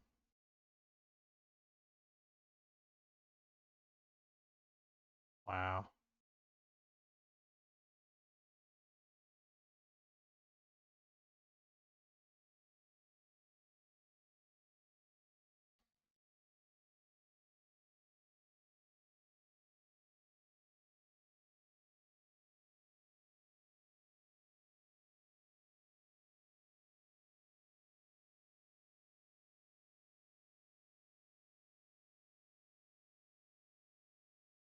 Nut buckets.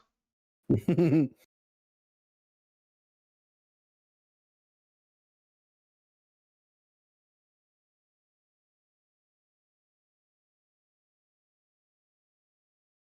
go.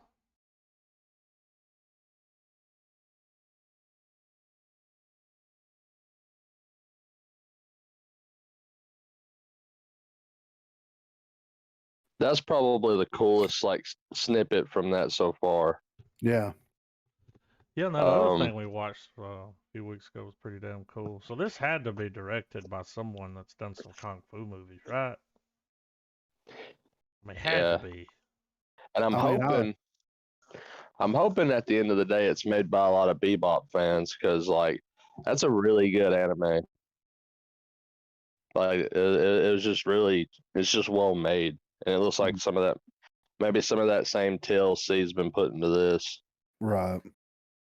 I hope maybe it's not too fucking campy. Which I mean, for crying out loud, I watch Doctor Who, so I mean, bitching about campiness and something kind of makes myself null and void with that. But I don't know. I really liked how that was done. I loved how they took the panels and all that shit. I know it's Yeah, just that for was the cool. trailer, but still, like, I Yeah. hope maybe we get something similar in the show, like as shit progresses, you know? Oh yeah. Weird on the IMDb, they don't have like one director listed. So Yeah. there may be more than one, like depending on the episodes. Yeah. Yeah. Be spread Well, out. that's I don't cool. know. It just doesn't have anyone listed as a director, so it's weird. Well, it's such a, it's got that series has its own cult following that like I wouldn't be surprised if they took that approach and kind of was like, we're making Cowboy Bebop. You know, directors out there that enjoyed it, that like anime and shit, like, you know, hey, you want to direct an episode? Kind of like the way they did The Mandalorian. Yeah. But yeah. Halloween Kills next week. Yes, and then Dune after I'm that. ready, guys. Yeah. We got 2 bangers back to back, and Old was great, so I'm ready for it, man. 2 back-to-back bangers. 2 Is it back to back. Bangaween? It's Bangaween, dude. Halloween. But yeah, I guess that's it. Yeah. Halloween Kills next week. Check Keep the it mail. rich.